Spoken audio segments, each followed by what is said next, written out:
जय हिंद दोस्तों। तो कैसे हैं आप लोग?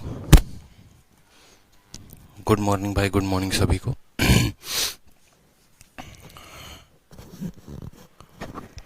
Good morning. सभी लाइव हैं?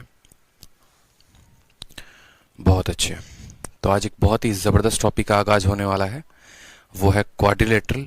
ठीक है, तो हम क्वाड्रिलेटरल को शुरू करते हैं और बाकी पिछले टॉपिक का क्लास नोट्स और जो शीट है वो अपलोड कर दी जाएगी आज, तो उसके लिए परेशान नहीं होना है।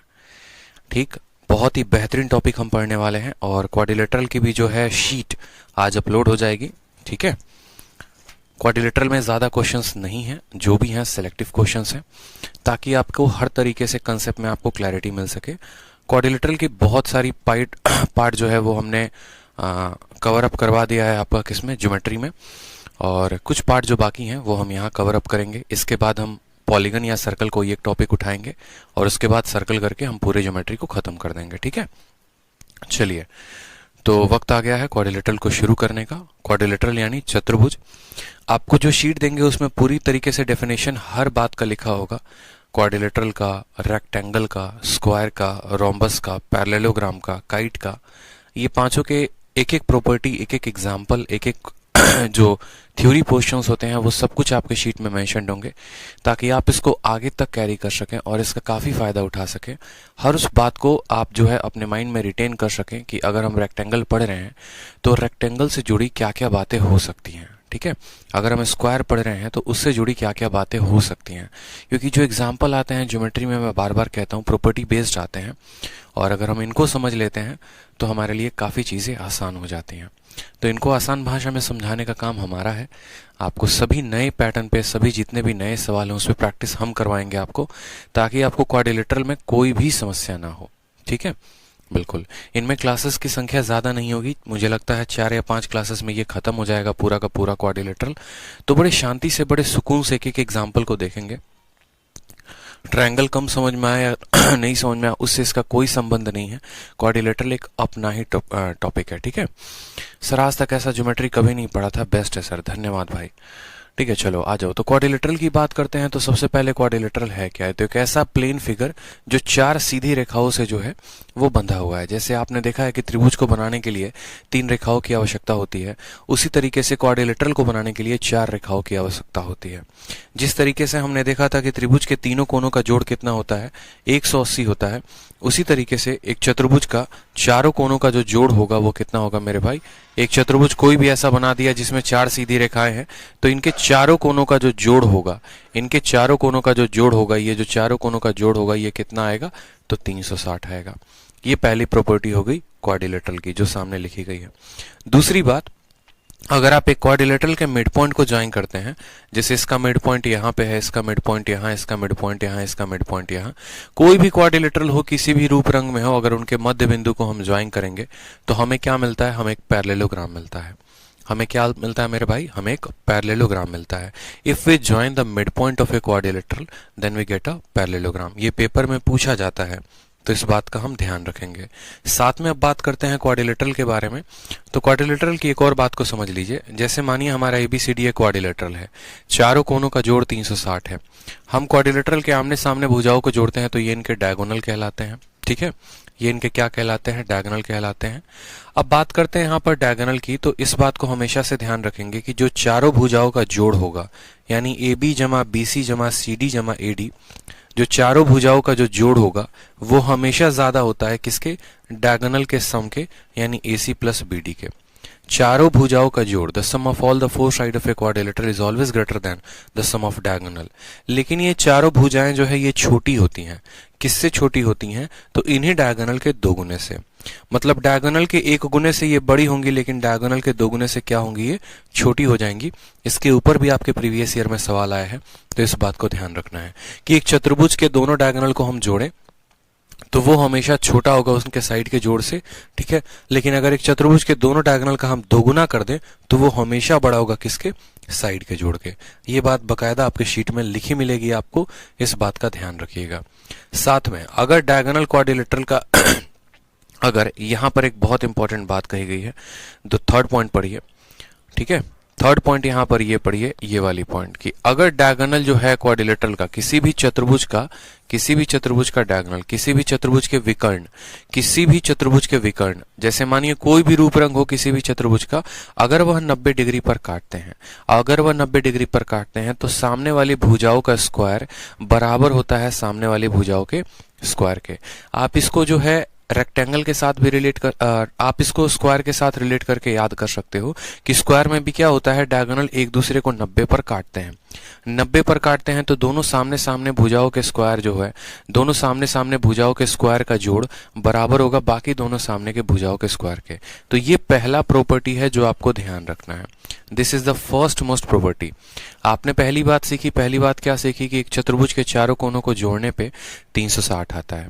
दूसरा प्रॉपर्टी आपने देखा कि एक चतुर्भुज के मध्य बिंदुओं को जोड़ने पे हमें एक पैरेललोग्राम प्राप्त होता है। तीसरा पॉइंट आपने यहाँ पर सीखा कि अगर वह चतुर्भुज हमारा 90 के कोण पर काटते हैं, तो सामने सामने भुजा का स्क्वायर इन दोनों का यानी AB का स्क्वायर प्लस CD का स्क्वायर बराबर होगा AD square plus BC square के। ठीक है सर, बिलीव नहीं होता है अब कि इतने अच्छे से ज्योमेट्री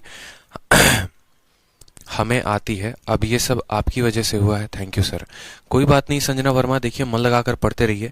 ज्योमेट्री पढ़ाया भी तो है आप लोग को इतने लंबे टाइम, इतने ज़्यादा घंटा कोई नहीं पढ़ाता ज्योमेट्री का। अगर हमने इतना पढ़ाया ताकि क्यों पढ़ाया हमने आपको, ताकि आपको समझ में आप हर एक बात से रूबरू हो सकें। ठीक है, तो चलिए क्वाड्रिलेटरल के एंगल के बारे में जान लिया, क्वाड्रिलेटरल के साइड का रिलेशन जान लिया कि साइड के साथ क्या रिलेशन होता है। अब बात करते हैं यहाँ पर क्वाड्रिलेटरल की एरिया की, यानी एक चतुर्भुज का क्षेत्रफल। तो एक चतुर्भुज का क्षेत्रफल कैसे निकालेंगे? तो जैसे मानिए हमारा ये क्वाड्रिलेटरल है, ये एक चतुर्भुज है और इस चतुर्भुज का एक विकर्ण है, उस विकर्ण का नाम क्या है? BD है। ये विकर्ण इसको दो समान किस में बांट देता है? त्रिभुज में बांट देता है, दो समान ट्रायंगल में बांट देता है।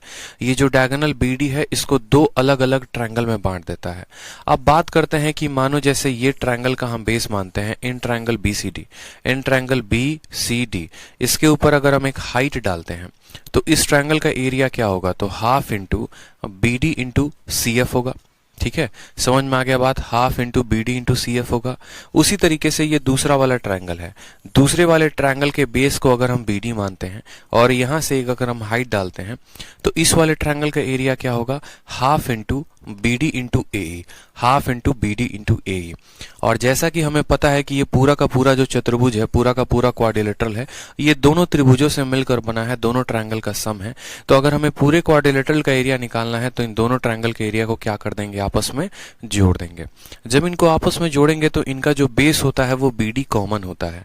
तो BD अगर हम निकाल लें, अगर हम इसमें से BD निकाल लें तो क्या हो जाएगा? हाफ और BD कॉमन ले ले तो यहां से AE बचेगा और यहां से CF बचेगा और यहीं किसी भी क्वाड्रिलेटरल का क्या होता है?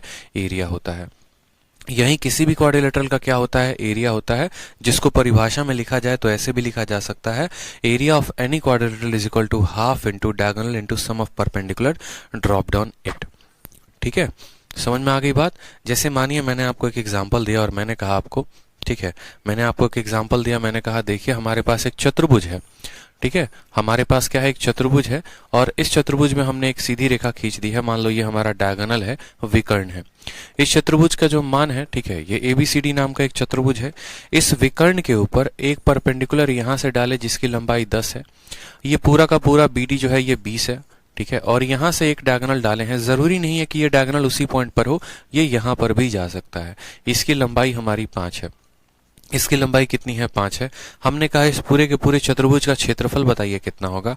तो आप बोलेंगे सर हाफ इंटू जो डायगोनल है, जो विकर्ण है, उसकी लंबाई कितनी है? 20 है। और बाकी दोनों क्या करेंगे? परपेंडिकुलर को जोड़ देंगे, 5 और 10 को जोड़ देंगे यानी 15। 2 से काटेंगे 10 बार में जाएगा। इसका क्षेत्रफल कितना आएगा? 150 यूनिट इसका क्षेत्रफल आएगा। तो इस तरीके से हम इनका क्या करते हैं? क्षेत्रफल निकालते हैं। धीरे धीरे हम हाई लेवल पे पढ़ेंगे, अचानक से हाई लेवल पे नहीं बढ़ेंगे, हर उस बात को समझेंगे और उसके बाद हम हाई लेवल पे पढ़ेंगे। तो बच्चे परेशान ना हो कि सर हाई लेवल नहीं है, हाई लेवल नहीं है। हाई लेवल बहुत है शीट के अंदर, आप थोड़ा थोड़ा करके कवर अप चलते चलिए। ठीक है, तो आ जाइए जरा। अब यहाँ पर देखिए, जैसे मानिए सबसे पहला क्वेश्चन एकदम बेसिक सवाल आपसे पूछा गया है। एक चतुर्भुज के चारों कोण दे दिए गए हैं और उसमें पूछा गया है x का मान कितना होगा, बता दीजिए। x का मान आपसे पूछा गया है। तो सबसे पहला पॉइंट हमने अभी शुरू में क्या पढ़ाया कि एक चतुर्भुज के चारों कोनों का जोड़ कितना होता है, 360 होता है। आप यहाँ जब चारों कोनों को जोड़ेंगे तो कितना आएगा, 360 आएगा। जोड़िए जरा, 3x यहाँ पर है, 2x यहाँ पर है, 5x, 5 और 3 8 हो गया, 8 और 1 9 हो गया। तो x हमारे पास कितना है, तो बोलेंगे सर 9x है। ठीक है, उसके बाद देखिए यहाँ पे बाकी कौन, देखिए 16 और 10 26, 26 और 8 कितने हो गए, 34, 34। देखो ये 16 को खत्म कर देगा, प्लस 16 यानी 10 और 8 18। तो बोलेंगे सर 9x प्लस 18 बराबर होगा, किसके बराबर होगा, तो 360 के। 9x प्लस 18 बराबर होगा किसके, 360 के। एक चतुर्भुज के चारों कोनों का जोड़ 360 के बराबर होता है। तो यहां पर हम कहेंगे 9x बराबर 342। 9x बराबर कितना हो जाएगा, 342। उसके बाद x का मान निकालो, तो 9 चौके 36, 9 तिरके 27। ठीक है, 27 आ गया आपका यहाँ पे, और 9 अठे 72। x का मान कितना आ जाएगा, 38 डिग्री आ जाएगा। ऑप्शन नंबर सी फॉर कहो ना प्यार है इज द करेक्ट आंसर हो जाएगा। ठीक है, सभी को राम राम, सभी को नमस्ते, सभी को हेलो, पढ़ते रहिए। तो एक चतुर्भुज के चारों कोनों का जोड़ सबसे पहला कितना होता है, आपको 360 डिग्री होता है। इसमें क्या किया जा सकता है, आपको किसी भी 3 कोण का मान दे दिया जाएगा, चौथे कोण का मान पूछ लेगा, या चारों कोनों का मान आपको किसी वेरिएबल में दिया जाएगा और आपसे x की वैल्यू पूछी जाएगी। कभी भी ऐसा गलती नहीं करेंगे कि एक चतुर्भुज के बगल वाले दोनों कोनों का जोड़ 180 मान ले खुद से, या आमने सामने कोनों का जोड़ 180 मान ले। ऐसा नहीं होता है। जब तक क्वाड्रिलेटरल के बारे में अच्छे तरीके से परिभाषित ना किया जाए कि ये रेक्टेंगल है कि रोम्बस है कि स्क्वायर है कि क्या है, आपको कुछ नहीं मानना है। एक नॉर्मल क्वाड्रिलेटरल में बस एक ही प्रॉपर्टी लगती है कि चारों कोनों का जोड़ 360। इसमें कहीं पर ऐसा नहीं कहा जाता है आमने सामने कोनों को जोड़ने पे 180 आता है या पड़ोसी कोनों को जोड़ने पे 180 आता है, क्योंकि अगर ऐसा रहता तो सोचिए हम आपको पढ़ा चुके होते। तो ऐसी प्रॉपर्टी नहीं होती है। ठीक है, चलिए आ जाइए नेक्स्ट देखिए। इसी तरीके से एक और सवाल आपसे पूछा गया है, यहाँ पर x का मान आपको बताना है कि find the value of x in the following figure. दूसरा एग्जांपल आराम से बता पाएंगे, बताइए।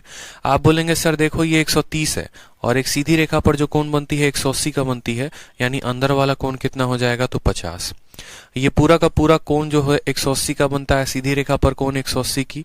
अगर ये 110 है तो ये अंदर वाला कितना हो जाएगा, 70 हो जाएगा। अब हम आ जाते हैं चतुर्भुज किसमें, ए बी, ठीक है, सी में और डी में। ये चतुर्भुज में एक चतुर्भुज के चारों कोनों का जोड़ कितना होता है, तो बोलेंगे सर 360 होता है। ठीक है, 360 होता है। तो बात करते हैं यहाँ पर, जरा जोड़ो, 7 7 14 14 5 19 195। ठीक है, 195 ये तीनों कोण मिलकर बना रहे हैं। 75 70 और 50 195। 195 प्लस x बराबर कितना आएगा, तो बोलेंगे सर 360 आएगा। तो x का मान कितना आ जाएगा, 360 में से 195 घटाइए, 165 जो होगा वो हमारा क्या होगा, करेक्ट आंसर होगा। ऑप्शन नंबर ए, आओ कभी हवेली पे। ठीक है, क्लियर हो गया। क्वाड्रिलेटरल के चारों कोनों का जोड़ कितना होता है, 180।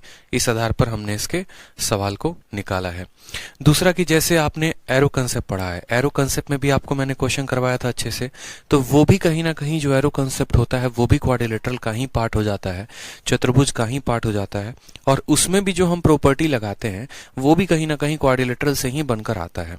जैसे आप लोगों को एरो कंसेप्ट में हमने क्या पढ़ाया था कि अगर मानिए एक ऐसा एरो है, ठीक है, जिसमें ये एंगल हमारा अल्फा है, दूसरा एंगल हमारा बीटा है, तीसरा एंगल गामा है। ठीक है, तो तीसरा एंगल गामा है, तो यहां पर या तो चौथे एंगल को निकालो और जोड़ो, और नहीं तो एक काम कर सकते हो कि अंदर के तीनों कोनों का जोड़ बराबर होता है बाहर वाले कोण के जोड़ के, यानी alpha plus beta plus gamma के।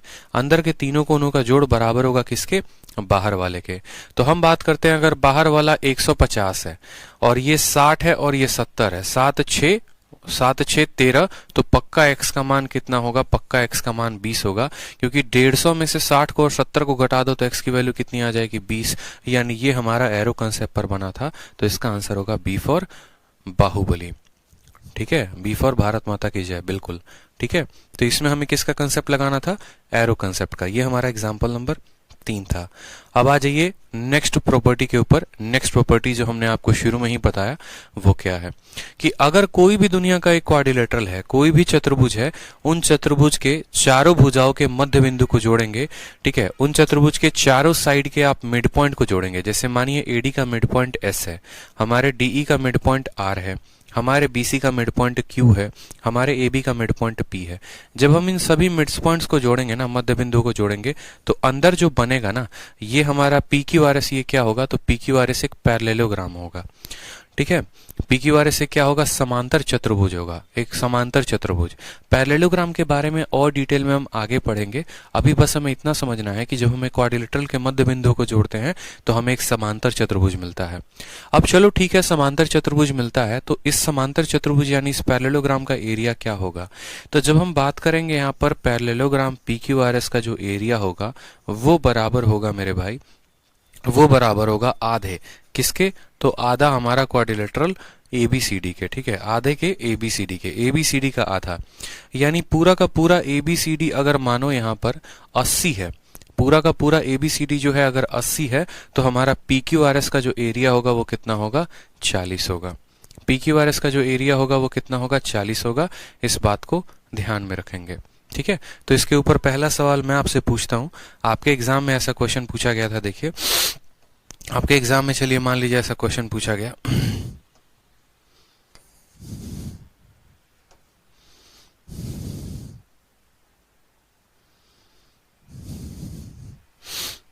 जैसे मान लीजिए आपके एग्जाम में एक ऐसा क्वेश्चन पूछा गया कि ये आपका एक चतुर्भुज है ABCD, ठीक है, और इस चतुर्भुज में क्या है, इस चतुर्भुज में हम जो है कुछ पॉइंट्स को जोड़ रहे हैं, जरा वो देखेंगे आप। ये मान लीजिए कि इनके मिड पॉइंट को हमने जोड़ दिया है यहाँ पे।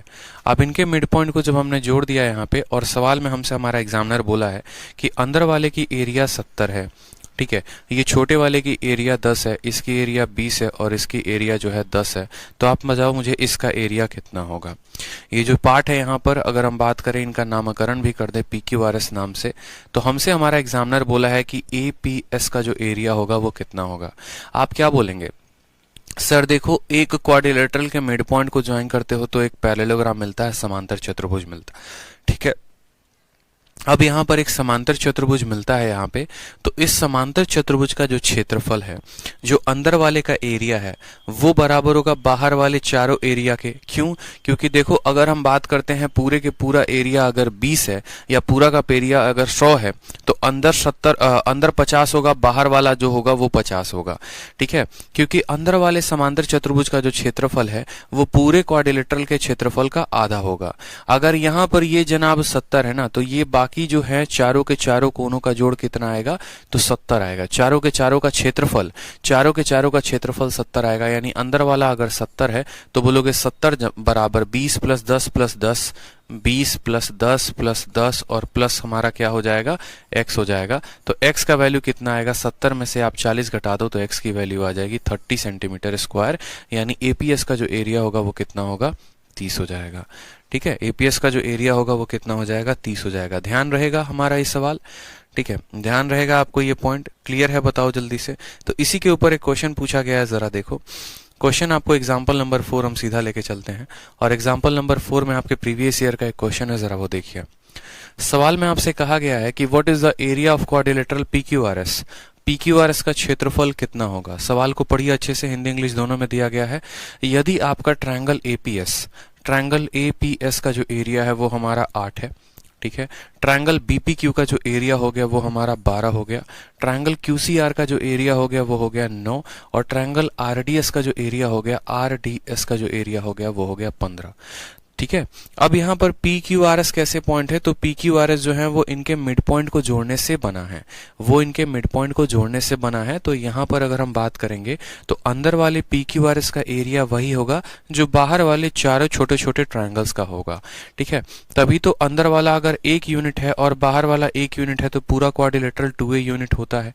तो हम बात करते हैं यहाँ पर अंदर वाले का एरिया बराबर 8 जमा 12 जमा 15 जमा 9 के। समझ में आ गया मेरी बात। तो 12 8 20, 20 और 15 35 हो गया, 35 और 9 कितना हो गया, 44 हो गया। तो option number B for Baahubali जो है वो करेक्ट आंसर होगा। ठीक है, हमने आपसे ये कहा है कि जो अंदर वाला जो पैरेललोग्राम है उसका एरिया पूरे चतुर्भुज के एरिया का आधा होगा। तो अगर आधा ये होगा तो बाकी आधे कौन होंगे? तो बाकी आधे ये चारों छोटे छोटे ट्रायंगल मिलकर बनाएंगे। यानी ये वाला आधा और बाकी आधा क्या बराबर नहीं होंगे? ये बताओ। कुछ बच्चे कंफ्यूज हो रहे, सर आपने तो आधा कहा था। हमने बिल्कुल आधा कहा है, लेकिन हमने कहा है जो PQRS होगा ना, ये पूरे पूरे क्वाड्रिलेटरल का एरिया का आधा होगा।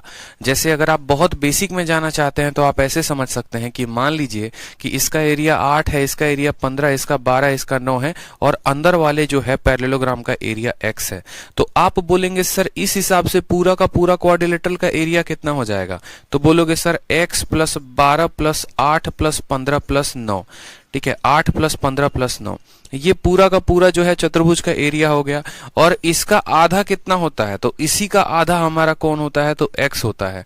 यहां से भी जब आप x को हल करोगे तो 2 × x 2x हो जाएगा, 2x में से x जाएगा तो x की वैल्यू 44 आएगी।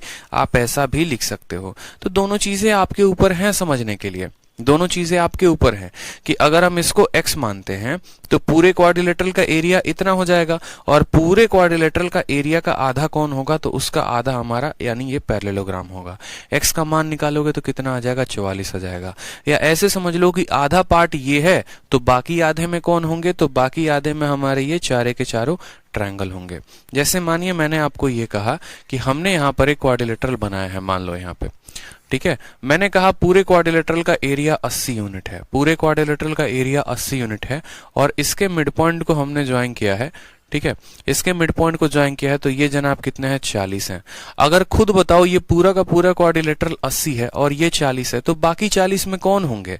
तो बाकी 40 में बोलोगे सर बाकी 40 में ये छोटे छोटे वाले होंगे। यानी इन चारों छोटे वाले को मिलाएंगे तो कितना आएगा? 40। और अकेला बीच वाला कितना है? 40। तो हम ये भी तो कह सकते हैं कि जो बीच वाला का एरिया है वो बराबर होगा इन सभी चारों छोटे वालों के। ठीक है, क्योंकि जो बीच वाला है वो भी 80 का आधा है और बाकी सारे पार्ट वो भी आधा है, तो वो आधा और आधा बराबर नहीं हो जाएगा? बताइए ऋषि जी। ठीक है, ऋषि को कंफ्यूजन था, कहते हैं सर फिर से बता दो। चलो अब नेक्स्ट पॉइंट देखो। यहाँ पे नेक्स्ट पॉइंट एक और बड़ा महत्वपूर्ण बात कहा गया है यहाँ पे, ये देखिए नेक्स्ट पॉइंट। ठीक है, नेक्स्ट पॉइंट कहा गया है कि यदि यहां पर, ठीक है,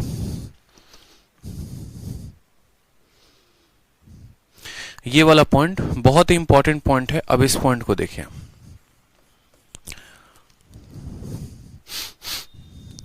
ठीक है, अब इस वाले पॉइंट को देखिए, कहा गया है कि यदि हमारा BO और CO जो है वो एंगल बाइसेक्टर है यानी कोण समद्विभाजक है। जैसे मानिए एंगल B है, एक लाइन हम यहां से खींचते हैं क्या, तो यहां पर हम बोलते हैं कि देखो भैया ये तुम्हारा BO जो है वो कोण समद्विभाजक है, किसका? एंगल B का। उसी तरीके से इस चतुर्भुज में हमारा यहाँ पर जो CO है वो कोण समद्विभाजक है, किसका? तो एंगल C का। तो जब हम एंगल B का और एंगल C के कोण समद्विभाजक को यानी एंगल बाइसेक्टर को आगे चल के कहीं पे मिलाते हैं तो जो ये वाला कोण बनता है ना एंगल BOC, ये angle A plus angle D का क्या होता है? आधा होता है। ये angle A plus angle D का क्या होता है? आधा होता है। इस बात को हम जानेंगे। ठीक है, जैसे मानिए हम यहाँ पर हमने आपसे कह दिया, हमने यहां से कह दिया आपको, ठीक है, मान लीजिए ये हमारा क्या हो गया? क्वाड्रिलेटरल हो गया। दोबारा से समझते हैं। मान लीजिए कि हमने यहाँ पर क्या बना दिया? क्वाड्रिलेटरल बना दिया। इस क्वाड्रिलेटरल का मान हमने कह दिया ये हमारा क्वाड्रिलेटरल कौन है? तो ABCD नाम का एक क्वाड्रिलेटरल है। अब इस क्वाड्रिलेटरल में हमने एक और बात कही आपसे। हमने क्या कहा कि मानो यहाँ पर, ठीक है, यहां पर मान लो कि एक पॉइंट है और इस पॉइंट का नाम हमारा D है। अब एंगल D है क्या? तो भैया ये D पॉइंट कैसे बना है? तो एंगल A का आधा आधा करने से बना है और एंगल D का आधा आधा करने से बना है। एंगल A का आधा आधा करने से बना है और एंगल D का आधा आधा करने से बना है। यानी this point D is angle bisector. This point D is, ठीक है, this point D is formed by the extension of angle bisector of angle A and angle D। अब यहाँ पर ठीक है भैया, एंगल A का बाइसेक्टर, एंगल B का बाइसेक्टर, तो यहाँ पर जो कोण बनेगा, यानी अगर हम यहाँ थीटा की बात करें तो this theta angle is equal to half of angle B plus half of angle C। यानी एंगल B और एंगल C को जोड़ने पर जितना आएगा उनका आधा कर देंगे तो हमें कौन मिलेगा? हमें यहाँ पर पॉइंट नंबर D मिलेगा। आप बोलेंगे तो हम प्रूफ बता देंगे, लेकिन अगर वही बात हो गई कि हर चीजों का हम प्रूफ बताते चले गए तो हमारा सेशन बहुत लंबा होगा और फायदा उसका कोई है नहीं। ठीक है, समझ में आ गया बात यहाँ पे? ठीक है, तो इस बात का ध्यान रखेंगे, कभी भी आप इसका प्रूफ चाहते हो तो आप चारों कोनों को जोड़ दो, ठीक है, और चारों कोनों को जोड़ने के बाद फिर उसका आधा करो, आपको यहाँ पर प्रूफ आ जाएगा बढ़िया तरीके से। अगर आप इसका प्रूफ ही जानना चाहते हो तो देखो, एंगल ए जमा एंगल बी जमा एंगल सी जमा एंगल डी कितना होता है मेरे भाई? तो 360 डिग्री होता है यहाँ पे। कोई समस्या की बात है? अगर हम यहाँ से सिर्फ angle B plus angle C की वैल्यू निकालें तो बोलोगे सर ये 360 माइनस कितना हो जाएगा? 360 माइनस एंगल ए, ठीक है, और माइनस एंगल डी हो जाएगा। अब दोनों साइड मान लीजिए हम आधा कर देते हैं, तो दोनों साइड आधा कर देते हैं तो ये हो जाता है एंगल बी प्लस सी का आधा बराबर 360 का आधा 180 हो जाएगा। 360 का आधा कितना हो जाएगा? 180 हो जाएगा। यहाँ पर हो जाएगा माइनस एंगल ए का आधा प्लस एंगल डी का आधा, माइनस एंगल ए का आधा प्लस एंगल डी का आधा। अब आप मुझे खुद बताओ, जैसे मानो यहाँ पर हमने आपको कह दिया कि ये हमारा अल्फा है, ये हमारा अल्फा है, ये हमारा बीटा है, ये हमारा बीटा है, ये दोनों बराबर होंगे, ये दोनों बराबर होंगे, तो जो ये थीटा होगा, ये थीटा किसके बराबर होगा? तो एक त्रिभुज के तीनों कोनों का जोड़ 180 होता है। उस 180 में से हम अल्फा को और बीटा को घटा दे तो यानी ये जो थीटा होगा ये बराबर होगा 180 माइनस अल्फा माइनस बीटा के। अगर ये अल्फा है, ये बीटा है, तो थीटा बराबर 180 माइनस अल्फा माइनस बीटा। तो वही बात मैं आपको कहना चाह रहा हूं यहाँ पे कि अगर आप यहाँ अल्फा और बीटा के फॉर्म में लिखते हैं तो angle B plus angle C का आधा बराबर 180 माइनस एंगल ए का आधा, एंगल ए पूरा 2 अल्फा है तो 2 अल्फा का आधा कितना हो जाएगा? अल्फा हो जाएगा। ठीक है, आप यहीं पर लिख सकते हैं, यहीं से प्रूफ कर सकते हैं कि इसका आधा 180, ठीक है, और यहां पर हम बोलेंगे एंगल ए का आधा और यहां बोलेंगे एंगल डी का आधा।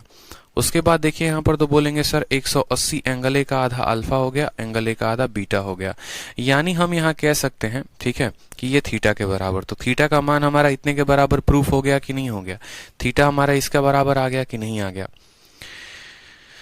ठीक है, थीटा का मान इसके बराबर आ गया कि नहीं आ गया? तो बस यही बात हमें देखना है यहाँ पे कि जो भी हमारा बीच वाला कोण होता है वो क्या होता है? तो बीच वाला कोण हमेशा बराबर होता है एंगल बी और एंगल सी के आधे के। कब? जब ये बीच वाला कोण हमारे इन दोनों के एंगल बाइसेक्टर के वजह से बना हो। ठीक है, चलिए, तो एग्जाम्पल नंबर 4 आप लोगों ने देख लिया है। एग्जाम्पल नंबर 5 को देखिए। एग्जाम्पल नंबर 5 आप लोगों से बढ़िया क्वेश्चन पूछा गया है। देखिए सवाल में कहा गया है एक क्वाड्रिलेटरल हमारा ABCD है, उस क्वाड्रिलेटरल में AO और BO जो है वो क्या है? एंगल बाइसेक्टर हैं, कोण समद्विभाजक है। तो हम क्या करते हैं? क्वाड्रिलेटरल बना लेते हैं यहाँ पे अपने हिसाब से। कोई भी क्वाड्रिलेटरल, देखो क्वाड्रिलेटरल का कोई फिक्स रूप आकार नहीं होता है, बस 4 स्ट्रेट लाइन होते हैं जो एक दूसरे से जुड़े हुए होते हैं, और यही इसकी सबसे खास बात होती है, इंटरेस्टिंग बात होती है। तो हमने कहा हमारे पास एक ये चतुर्भुज है, ठीक है, इस चतुर्भुज का एंगल ए का बाइसेक्टर मान लो यहाँ पर ये है और एंगल बी का बाइसेक्टर यहाँ पर है। ये दोनों के दोनों कहाँ पर मिल रहे हैं? तो यहाँ पर कहा कि AO और BO जो है वो बाइसेक्टर है एंगल ए और एंगल बी के। एंगल सी का मान कितना है? तो एंगल सी का मान यहाँ पर 80 है। एंगल डी का मान कितना है? तो एंगल डी का मान हमारा 110 है। हमसे एंगल AOB का मान पूछा गया है। आप मुझे खुद बताओ, एंगल AOB का मान हमने आपको कितना बताया था? ये बीच वाला कोण कितना बताया था? इन दोनों के जोड़ का आधा। तो 110 और 80 हमारा कितना हो गया? 190, और 190 का हमें क्या करना है? आधा। तो बोलेंगे सर 95 जो होगा वो हमारा क्या होगा? करेक्ट आंसर होगा। Option number A is the correct answer. ठीक है, ऑप्शन नंबर ए जो होगा वो क्या होगा मेरे भाई? करेक्ट आंसर होगा। ध्यान रहेगा। बहुत अच्छे शिवानी, धर्मेंद्र, संजना, बहुत शानदार, कीप इट अप। चलिए आ जाइए, अगला सवाल देखिए। अगला सवाल आपसे क्या कहा गया है? नेक्स्ट क्वेश्चन पढ़िए, एग्जाम्पल नंबर 6 पढ़िए। कहा गया है क्वाड्रिलेटरल है ABCD, एक चतुर्भुज है ABCD जिसमें जो परपेंडिकुलर हैं, जो अलग अलग वर्टेक्स से ड्रॉ किए गए हैं, वर्टेक्स B से और वर्टेक्स D से, उन परपेंडिकुलर का जो मान है वो हमारा 9 है और 15 सेंटीमीटर है। यानी ये जो पहला परपेंडिकुलर हमारा मानो BN है, इस BN का मान हमारा 9 सेंटीमीटर है, और यहाँ पर DM का मान कितना है? तो 15 सेंटीमीटर है। साथ में यहाँ पर यह भी कहा गया है यदि AC का मान 16 सेंटीमीटर है, यदि यहाँ पर ये AC जो है इसका मान कितना है? 16 सेंटीमीटर है, तो आप मुझे A, B, C और D का क्या बताओ? ABCD का एरिया बताओ। ठीक है। तो आपको अभी हमने पढ़ाया था कि एरिया कैसे निकालते हैं, तो एरिया बराबर हाफ इंटू जो भी विकर्ण दिया गया है, जो भी डायगोनल दिया गया है उसका वैल्यू, यानी यहाँ पर हमें दिया गया है कि इसका वैल्यू कितना है 16 है, तो हाफ इंटू 16 इंटू, और बाकी दोनों परपेंडिकुलर को क्या करना होता है, जोड़ना होता है, यानी 15 जमा 9 कितना हो जाएगा 24, 2 से काटेंगे यहाँ पर तो 8 बार में आएगा। ठीक है, 2 से काटेंगे तो 8 बार में आएगा, 8 चौके 32, 8 दूनी 16, 19, 192, 192 centimetre square is the correct answer हो जाएगा। ठीक है, ध्यान रहेगा, प्रॉपर्टी पढ़ाई थी आपको, अभी प्रॉपर्टी पढ़ाई थी ना कि किसी भी चतुर्भुज का जो एरिया होता है वो क्या होता है, किसी भी चतुर्भुज का जो एरिया होता है हाफ इंटू एक डायगोनल और इंटू बाकी दोनों परपेंडिकुलर का जोड़। ठीक है, चलिए एग्जाम्पल नंबर 6 के बाद आ जाइए एग्जाम्पल नंबर 7 पे। एग्जाम्पल नंबर 7 देखिए क्या कहा गया आपके सामने। एग्जाम्पल नंबर 7 में कहा गया है कि एक हमारा चतुर्भुज है, एक क्वाड्रिलेटरल है, उसके दो विकर्ण हैं AC और BD यानी दो डायगोनल हैं, और दोनों के दोनों जो डायगोनल है वो पॉइंट O पर इंटरसेक्ट करते हैं। यदि ABO का एरिया, हमारा ABO का एरिया दे रखा है और ABO का एरिया कितना है 40, फिर हमारा BOC का एरिया कितना है 60 है। ठीक है, उसके बाद हमारा COD का एरिया कितना है, तो बोलेंगे सर 48 है, और हमसे इसका एरिया पूछा जाएगा। आप इस सवाल को ऐसा कह सकते हैं कि ये बहुत बहुत बहुत बहुत इंपॉर्टेंट सवाल है। This is a most important question. देखो आप सभी बच्चे एक बात का ध्यान रखो मेरे भाई, आप लोग जब भी ज्योमेट्री पढ़ो ना, जब भी फ्यूचर में भी ज्योमेट्री पढ़ो, आगे भी रिवीजन करो, कभी भी अपने माइंड में एक बात को ध्यान रख लेना, माइंड सेटअप कर लेना कि ज्योमेट्री जो है वो किसी चीज़ों को रटने की वजह से नहीं होता है। ठीक है, कोई फॉर्मूला नहीं है यहाँ पर जो आके कोई फॉर्मूला रटना है। जैसे यहाँ पर आप ऐसे समझ लो, अलजेब्रा में आप फॉर्मूला रटते हो, ट्रिगो में आप फॉर्मूला रटते हो, ठीक है, नंबर सिस्टम में कुछ बातों का ध्यान रखते हो, तो ज्योमेट्री में बार बार बोलता हूँ कि ये प्रॉपर्टी बेस्ड है। जिस बालक को, जिस विद्यार्थी को पूरी की पूरी प्रॉपर्टी आती है वो सवालों को कर पाता है, और जिसको प्रॉपर्टी नहीं आती है तो वो मुश्किल में पड़ जाता है। तो हमें क्या करना है, हमें अच्छे तरीके से बार बार प्रॉपर्टी को ध्यान रखना है। यकीन मानिए जितना हमने ज्योमेट्री करवा दिया है ना, उतना अगर आप पढ़ लेते हैं तो ना ही आप ज्योमेट्री में टॉप कर पाएंगे, बल्कि आप ज्योमेट्री किसी को पढ़ा सकते हैं। ठीक है, ज्योमेट्री आप किसी को पढ़ाने के काबिल हो जाएंगे जितना चीजें हमने आपको दे दी है। जो शीट हमने आपको दे दी है ना, कल के दिन अगर आप किसी कोचिंग इंस्टीट्यूट को ज्वाइन करके आप वहां पढ़ाएंगे तो आपको अच्छा खासा पेमेंट मिलना वहां से शुरू हो जाएगा। ठीक है, क्योंकि कोई ऐसी बात ही नहीं है जो ज्योमेट्री में हमने आपके लिए छोड़ा हो। यकीन मानिए बड़े बड़े इंस्टीट्यूट में भी ऐसे कंटेंट नहीं होते हैं। ठीक है, और इतना आपको एक एक पॉइंट के बारे में इलैबोरेशन कहीं नहीं मिलेगा। तो जितनी बातें अभी भी मैं बताऊंगा, जैसे सर्कल अभी सबसे बड़ा मेरा गेम चेंजर है। सर्कल में जो काम मैंने किया है वो आपको दिखेगा कि हाँ इसके ऊपर काम हुआ है। ठीक है, पूरी भारत के सभी किताबों का निचोड़ एक तरफ और हमारी जो शीट आएगी वो एक तरफ होगी। हर एक प्रॉपर्टी, हर एक बात को मेंशन किया गया होगा। ठीक है, जो आपको ये कंटेंट मिल रहा है ये बहुत बहुमूल्य कंटेंट है, इसको अच्छे से इसका उपयोग करिए। इन फ्यूचर आप किसी भी एग्जाम की तैयारी करते हैं उसमें ये काफी आपके लिए लाभदायक होने वाला है। हर एक बात लिखी गई है, इसी को अगर कोई बच्चा अच्छे तरीके से पढ़ लेता है ना तो उसको बाहर दुनिया में कहीं भटकने की आवश्यकता ही नहीं है, कहीं पर भी कुछ भी जाने की आवश्यकता नहीं है, कोई किताब एडवांस में लगाने की आवश्यकता नहीं है। जितना हमने दे दिया है उतना बस आप पढ़ते रहिए। अब अगर हम सवालों की बात करते हैं तो जैसे मानिए आपको एक बड़ा बेहतरीन प्रॉपर्टी पढ़ना होता है, ठीक है, क्वाड्रिलेटरल में, और ये जैसे मानिए क्वाड्रिलेटरल है, हम जान के उल्टा सीधा क्वाड्रिलेटरल बना रहे हैं ताकि आपके माइंड में ये स्क्वायर या रेक्टेंगल ना फिट हो जाए। इसीलिए हम ऐसा एकदम टेढ़ा मेढ़ा बना रहे हैं ताकि आप क्वाड्रिलेटरल को क्वाड्रिलेटरल की तरह समझें, उसको स्क्वायर और रेक्टेंगल की तरह ना समझें। तो आगे चलकर आपको एक बड़ी प्यारी प्रॉपर्टी आएगी। आगे चलकर आपको एक प्रॉपर्टी क्या ध्यान में रखनी है वो भी देखिए।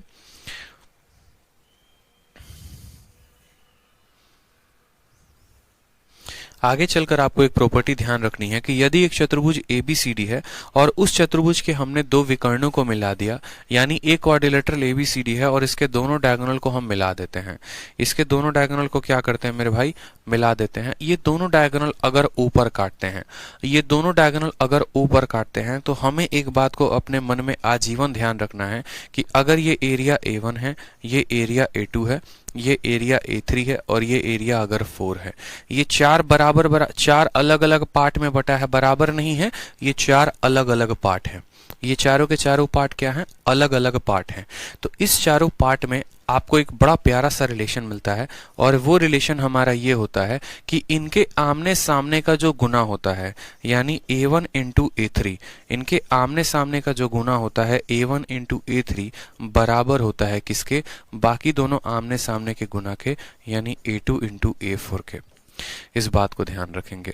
a1 इंटू a3 बराबर होगा a2 इंटू a4 के। a1 इंटू a3 बराबर होगा किसके मेरे भाई, a1 इंटू a3 बराबर होगा a2 इंटू a4 के। अब बोलोगे सर ये कहाँ से आया है, कैसे आया है, तो मैं बार बार कह रहा हूँ कि हमें अगर आप प्रूफ चाहते हो तो मैं प्रूफ भी पढ़ाऊंगा आपको, लेकिन उससे आपका सेशन लंबा होगा। तो प्रूफ जानने की मुझे लगता आवश्यकता है, जब आप सिमिलैरिटी लगाएंगे तो आपको a1 अपॉन a2 का वही रेशियो मिलेगा जो आपको a4 अपॉन a3 का मिलेगा, और वहां से a1 अपॉन a2 का जो रेशियो होगा ना, a1 अपॉन a2 का जो रेशियो आएगा वो आएगा आपको a4 अपॉन a3 के, और फिर इनका आमने सामने यहाँ पर गुना जो होता है वो क्या हो जाता है, बराबर हो जाता है।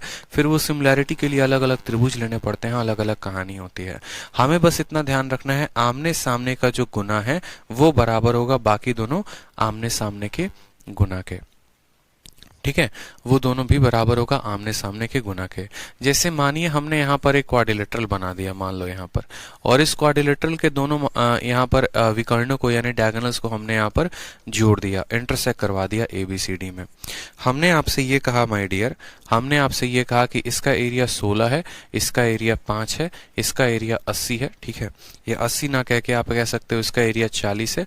बताओ ये x की वैल्यू क्या होगी, बताओ x की वैल्यू क्या होगी।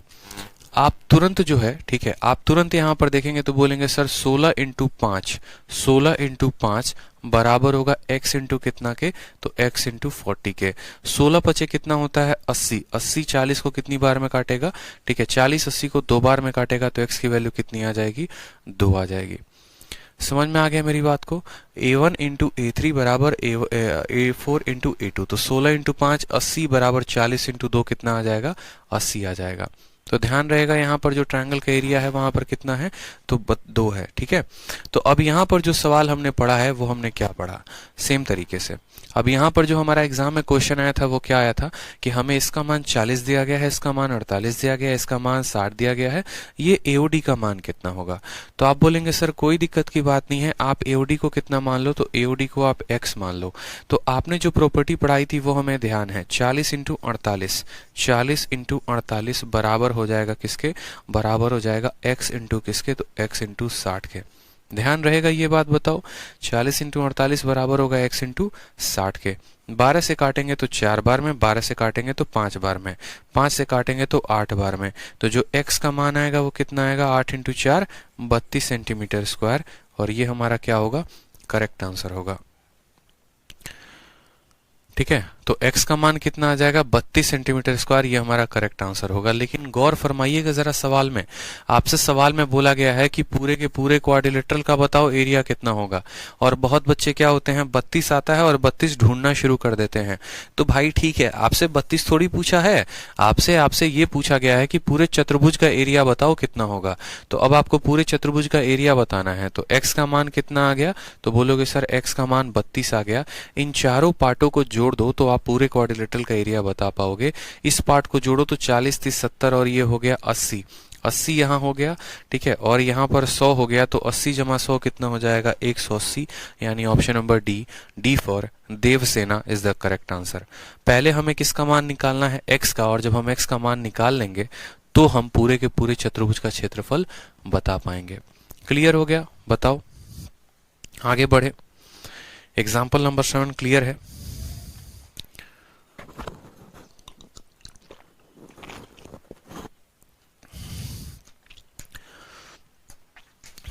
ठीक है, अब अगली जो प्रॉपर्टी है वो देखो। अगला प्रॉपर्टी यहां पर कहा गया है स्क्वायर के बारे में। स्क्वायर क्या होता है, ठीक है। चलिए, स्क्वायर यानी वर्ग। बहुत बच्चे जानते हैं वर्ग के बारे में, बचपन से पढ़ रखा होगा, ठीक है। और ज्योमेट्री में भी हमने आपको पढ़ाया था कि देखो दुनिया में क्या होता है। आप एक बात को समझना, मैं दोबारा से आपको इस प्रॉपर्टी के पहले रिवीजन करवा देता हूं। दुनिया में आप अलग अलग तरह के क्वाड्रिलेटरल बनाते हैं। जैसे मान लीजिए एक क्वाड्रिलेटरल आपने ये बनाया, मेरी बातों को समझिएगा। ठीक है, आपने क्या बनाया, एक क्वाड्रिलेटरल ये बनाया, दूसरा क्वाड्रिलेटरल आपने यहाँ पर रेक्टेंगल को बनाया है, और तीसरा क्वाड्रिलेटरल आपने यहाँ पर स्क्वायर को बनाया है। आपने मान लीजिए 3 चीजें यहाँ पर बनाई हैं, ठीक है, और ये तीनों की अपनी कुछ ना कुछ खासियतें समझते चलेंगे। मान लीजिए कि 3 बातें बताई हैं। यहाँ पर हमने कहा है सबसे पहला सवाल कि सभी का पेरीमीटर सेम है, सभी का पेरीमीटर यानी परिमाप सेम है, सभी का पेरीमीटर सेम है। All have equal perimeter, all have equal perimeter, ठीक है, सभी का परिमाप बराबर है, सभी का परिमाप बराबर है। तो एरिया किसका ज्यादा होगा, एरिया किसका ज्यादा होगा, ये सबसे पहला पॉइंट हमने आपसे पूछा था कि एरिया किसका ज्यादा होगा। याद करो ट्रायंगल वाले दिन जब हम पढ़ा करते थे तो ट्रायंगल वाले में हम आपको 3 अलग अलग ट्रायंगल बनाए थे, राइट एंगल बनाए थे, ऑब्ट्यूज बनाए थे वहां पे, सॉरी राइट एंगल बनाए थे, आइसोस्केलेस बनाए थे और इक्विलेटरल बनाए थे, समकोण, समद्विबाहु, ठीक है। और इस तरीके से वहां पर हमने आपसे पूछा था कि सबसे ज्यादा क्षेत्रफल जो होगा वो किस वाले त्रिभुज का होगा, ठीक। तो यहां पर इस बात को समझेंगे बड़े अच्छे तरीके से कि सबसे ज्यादा क्षेत्रफल उसी का होता है जिसकी सभी भुजाएं बराबर होती हैं। देखो आप ऐसे समझ लो ना कि दुनिया में सबसे आगे कौन बढ़ता है, जो सबसे ज्यादा मेंटली स्टेबल होता है, ठीक है, जो सबसे ज्यादा एक तरीके से, अगर मानो जैसे अंबानी आगे बढ़ रहे हैं तो अंबानी के पास बहुत कम टेंशन है, एक तरीके से ऐसे समझो। जैसे मानो जितना आपके परिवार में टेंशन है, आपके पापा को टेंशन है या मेरे पापा को टेंशन है, उतना अंबानी को टेंशन नहीं है। बड़े आराम से जो है उनकी आईपीएल की टीम जीते तो भी कोई दिक्कत नहीं, हारे कोई दिक्कत नहीं, ठीक है। उनके लिए क्या है कि हर जगह पर लोग हैं जो उनके काम को देखते हैं, ठीक है। लेकिन अगर हम बात करें आपके घर में, तो आपके घर में अकेले एक आपके फादर हैं, आपकी मदर हैं, जिनको पूरा घर का खर्चा देखना है। तो अगर हम स्टेबिलिटी की बात करते हैं, अगर हम समानता की बात करते हैं, अगर हम आगे बढ़ने की बात करते हैं, तो हमेशा लाइफ में आगे वो इंसान बढ़ता है जो सबसे ज्यादा सुखी होता है, जो सबसे ज्यादा स्टेबल होता है, जिसको कम लोड होता है, ठीक है, जो हर तरीके से बराबर हो, हर जगह से उसको बराबर का सपोर्ट मिले, ठीक। अब यहाँ पर क्या है, तो यहाँ पर एक एंगल बहुत ज्यादा है, दूसरा एंगल बहुत कम है। समझ में आ रहा है बात। यहाँ पर चारों के चारों एंगल बराबर तो हैं, लेकिन अगर हम भुजाओं का बात करें तो एक भुजा बहुत ज्यादा हो गई तो दूसरी बहुत छोटी हो गई, ठीक है। तो यहाँ पर अगर हम एरिया की बात करें तो सबसे ज्यादा एरिया उसके पास होगा जिसकी चारों भुजाएं और चारों साइड जो होंगी वो क्या होंगी, समान होंगी। तो ये आपके पेपर का पूछा गया सवाल है कि अगर हम एक क्वाड्रिलेटरल बना देते हैं, एक पैरेललोग्राम भी बना देते हैं, ठीक है, रेक्टेंगल भी बना देते हैं और स्क्वायर भी बना देते हैं, पैरेललोग्राम भी आपको दे दिया जाएगा, ठीक है, समांतर चतुर्भुज भी दे दिया जाएगा, रोम्बस भी दे दिया जाएगा, तो भी आपको हमेशा ध्यान रखना है कि हमेशा क्वाड्रिलेटरल में सबसे ज्यादा एरिया स्क्वायर का होता है और हमेशा ट्रायंगल में सबसे ज्यादा एरिया जो होता है वो इक्विलेटरल ट्रायंगल का होता है, ठीक है, इक्विलेटरल ट्रायंगल का होता है। ध्यान रहेगा समकोण त्रिभुज। कोई समस्या की बात यहाँ पे, कोई परेशानी की बात यहाँ पे, ठीक है। तो इक्विलेटरल ट्रायंगल का एरिया सबसे ज्यादा, ट्रायंगल्स के में पूरे ट्रायंगल कम्युनिटी में बात करें तो इक्विलेटरल ट्रायंगल के एरिया सबसे ज्यादा, और पूरे क्वाड्रिलेटरल के कम्युनिटी में बात करें तो सबसे ज्यादा एरिया किसका होगा, स्क्वायर का होगा। जो सबसे ज्यादा स्टेबल होगा, जिसके सभी कोण बराबर होंगे, जिसकी सभी भुजाएं बराबर होंगी, उनका जो एरिया होगा वो सबसे ज्यादा होगा। लेकिन कंडीशन कब है, जब सभी के पेरीमीटर बराबर हों, सभी के परिमाप बराबर हों, ठीक है। समझ में आ गया बात। अब बात करते हैं स्क्वायर के बारे में। तो स्क्वायर है क्या, ठीक है, स्क्वायर बनता कैसे है, स्क्वायर के बारे में एक एक बातों को समझिए सर आप। तो स्क्वायर के बारे में यहाँ पर कहा गया है, ठीक है, कि एक ऐसा क्वाड्रिलेटरल जिसके सभी जो साइड हैं वो बराबर होते हैं और सभी एंगल बराबर होते हैं, उसको हम क्या कहते हैं, तो उसको हम स्क्वायर कहते हैं।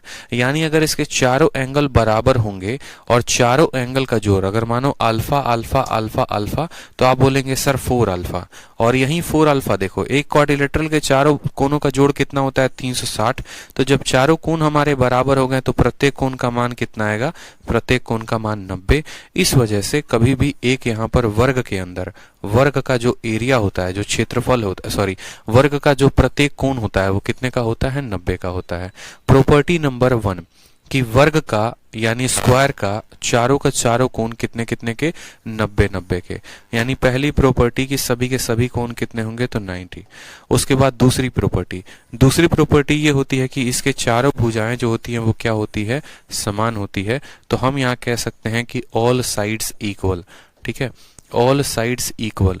अब ये तो दो प्रॉपर्टी एक बच्चा भी जानता है जो छठी सातवीं क्लास में पढ़ता है, जो तीसरी प्रॉपर्टी है वो आपको जाननी है और आगे के सभी इस्तेमाल हो रहे प्रॉपर्टीज, ठीक है।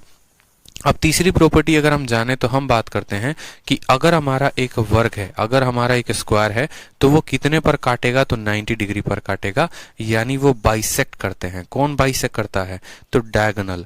और डायगोनल कितने पर काटते हैं, तो बोलोगे सर डायगोनल जो है वो बाइसेक्ट करते हैं कितने पर, तो 90 पर। Diagonal bisect at 90 degree. हमेशा इस बात को ध्यान रखना, 90 डिग्री पर बाइसेक्ट करते हैं, एक दूसरे को 90 के कोण पर काटते हैं। समझ में आ गया बात यहाँ पे, ठीक है।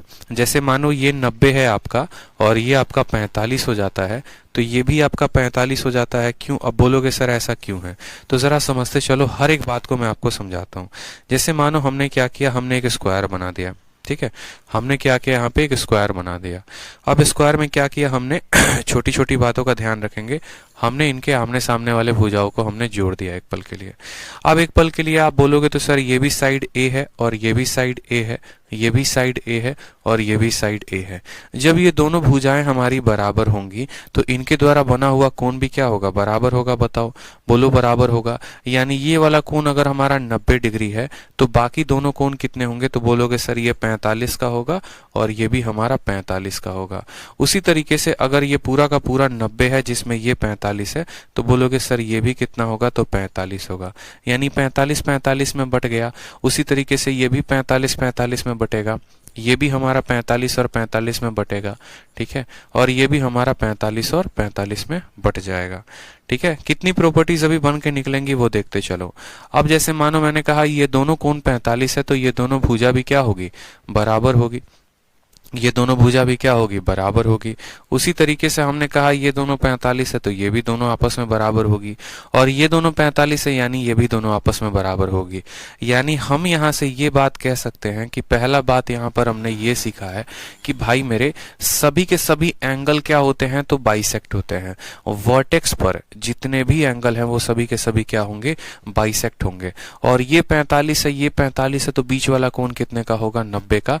तो पहला पार्ट कि यहाँ पर डायगोनल कितने पर बाइसेक्ट करते हैं, विकर्ण कितने पर बाइसेक्ट करेंगे, तो डायगोनल यहाँ पर बाइसेक्ट करते हैं कितने पे, डायगोनल बाइसेक्ट करेंगे यहाँ, ठीक है, एट 90 डिग्री, ठीक। डायगोनल कितने पर बाइसेक्ट करेंगे, तो 90 पर। दूसरा पॉइंट, ये जो डायगोनल है आपके, जो विकर्ण है, क्या ये एक दूसरे को आपस में काट रहे हैं। जैसे मानो जब ये दूसरे को एक दूसरे को आपस में काटते हैं तो क्या ये बराबर भागों में काट रहे हैं, ठीक है। ये जो ये वाला लेंथ है वही ये वाला है, और ये वाला जो लेंथ है ये वाला है, क्या बराबर है। ये बहुत महत्वपूर्ण बात हमारे लिए रखता है, बहुत इंपॉर्टेंट होता है।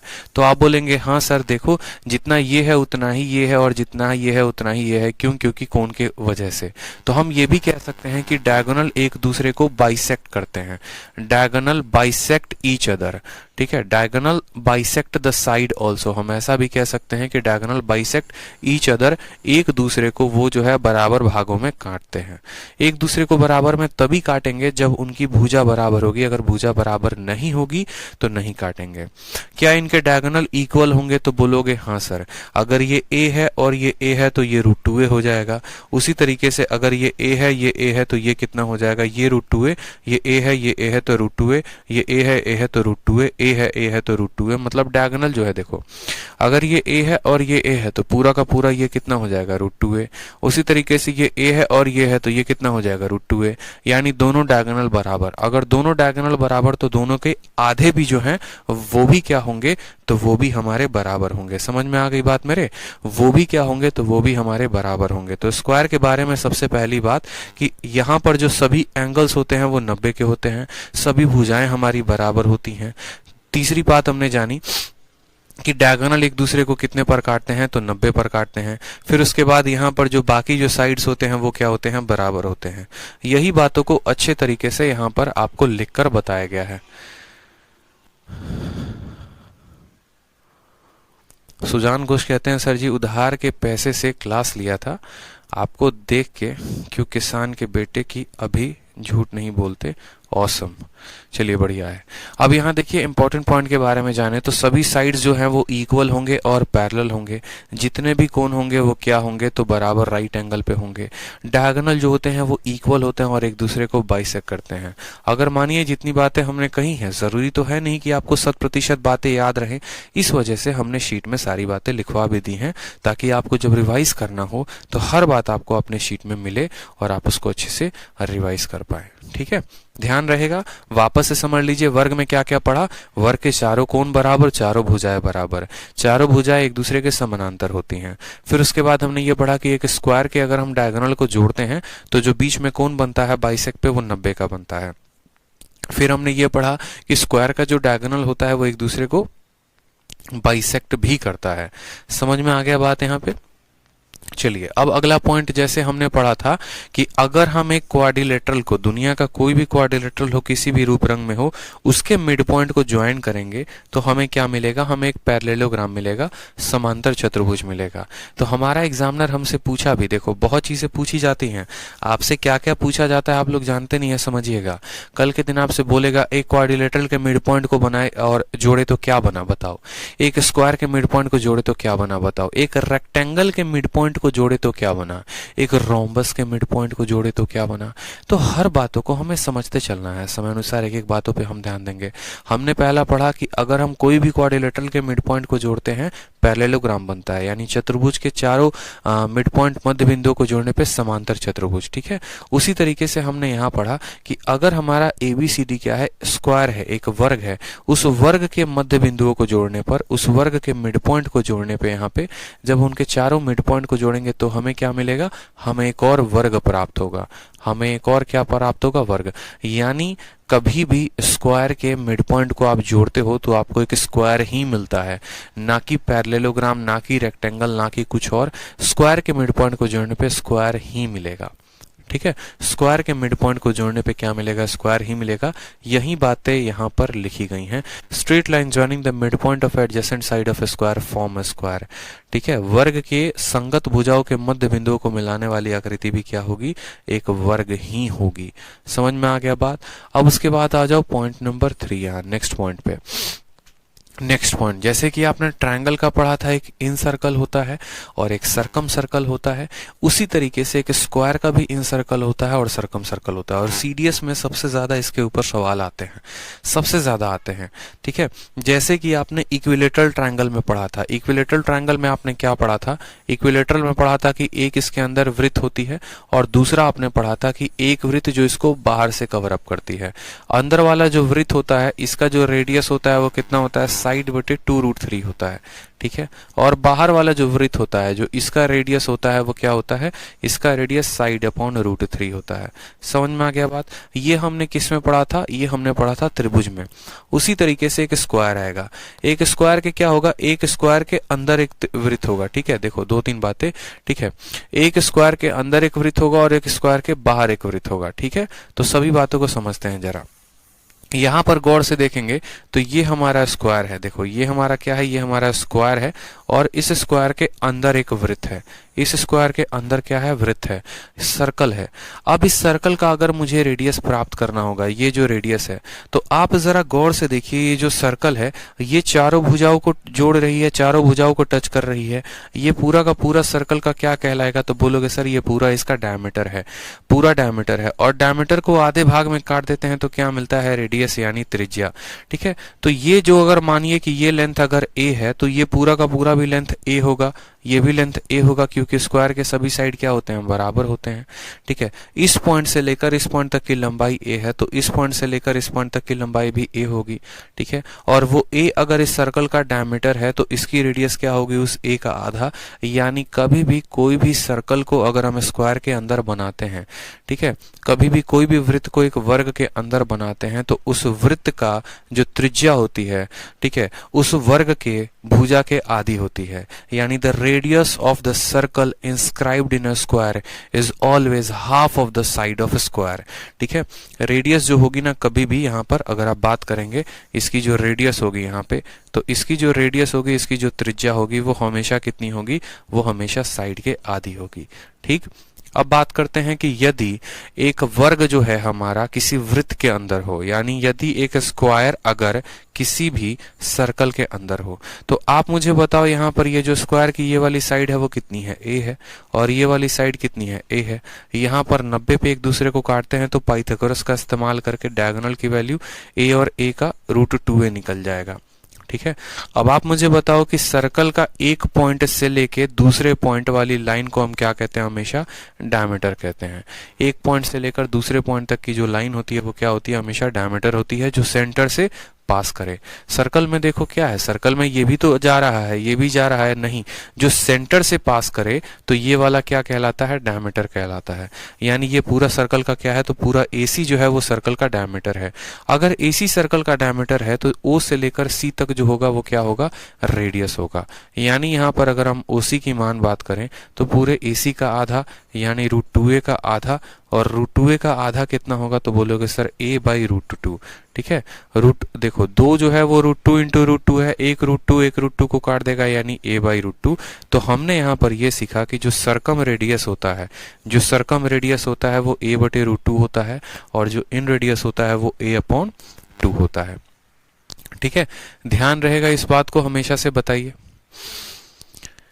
हमेशा ध्यान रहेगा, बताइए। तो दो चीजें होती हैं, एक इन सर्कल होता है, एक सरकम सर्कल होता है। इन सर्कल का जो रेडियस होता है वो साइड का आधा, और सरकम सर्कल का जो रेडियस होता है वो साइड बटे √2 होता है।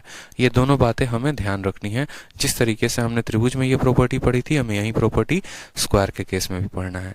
फिर उसके बाद बात करते हैं स्क्वायर के एरिया के, स्क्वायर के क्षेत्रफल की। ठीक है, तो स्क्वायर का एरिया साइड का स्क्वायर होता है। ये चीजें हम आपको आगे चल के पढ़ाएंगे, डायगोनल के साथ संबंध, अभी हमें उतना बात ध्यान नहीं रखना है। ठीक है, तो यहां पर जरा समझिएगा, अगर एक हमारे पास एक स्क्वायर है, एक स्क्वायर में साइड a है और a है यहाँ पे। ठीक है, तो उसका जो डायगोनल होगा वो कितना होगा, तो √2a होगा। इसका पेरीमीटर कितना होगा, तो इतना होगा। और यहीं पर इस पॉइंट को ऐड करिए कि एरिया। ठीक है, एरिया कितनी होगी, तो एरिया दो तरीके से आप लिख सकते हैं।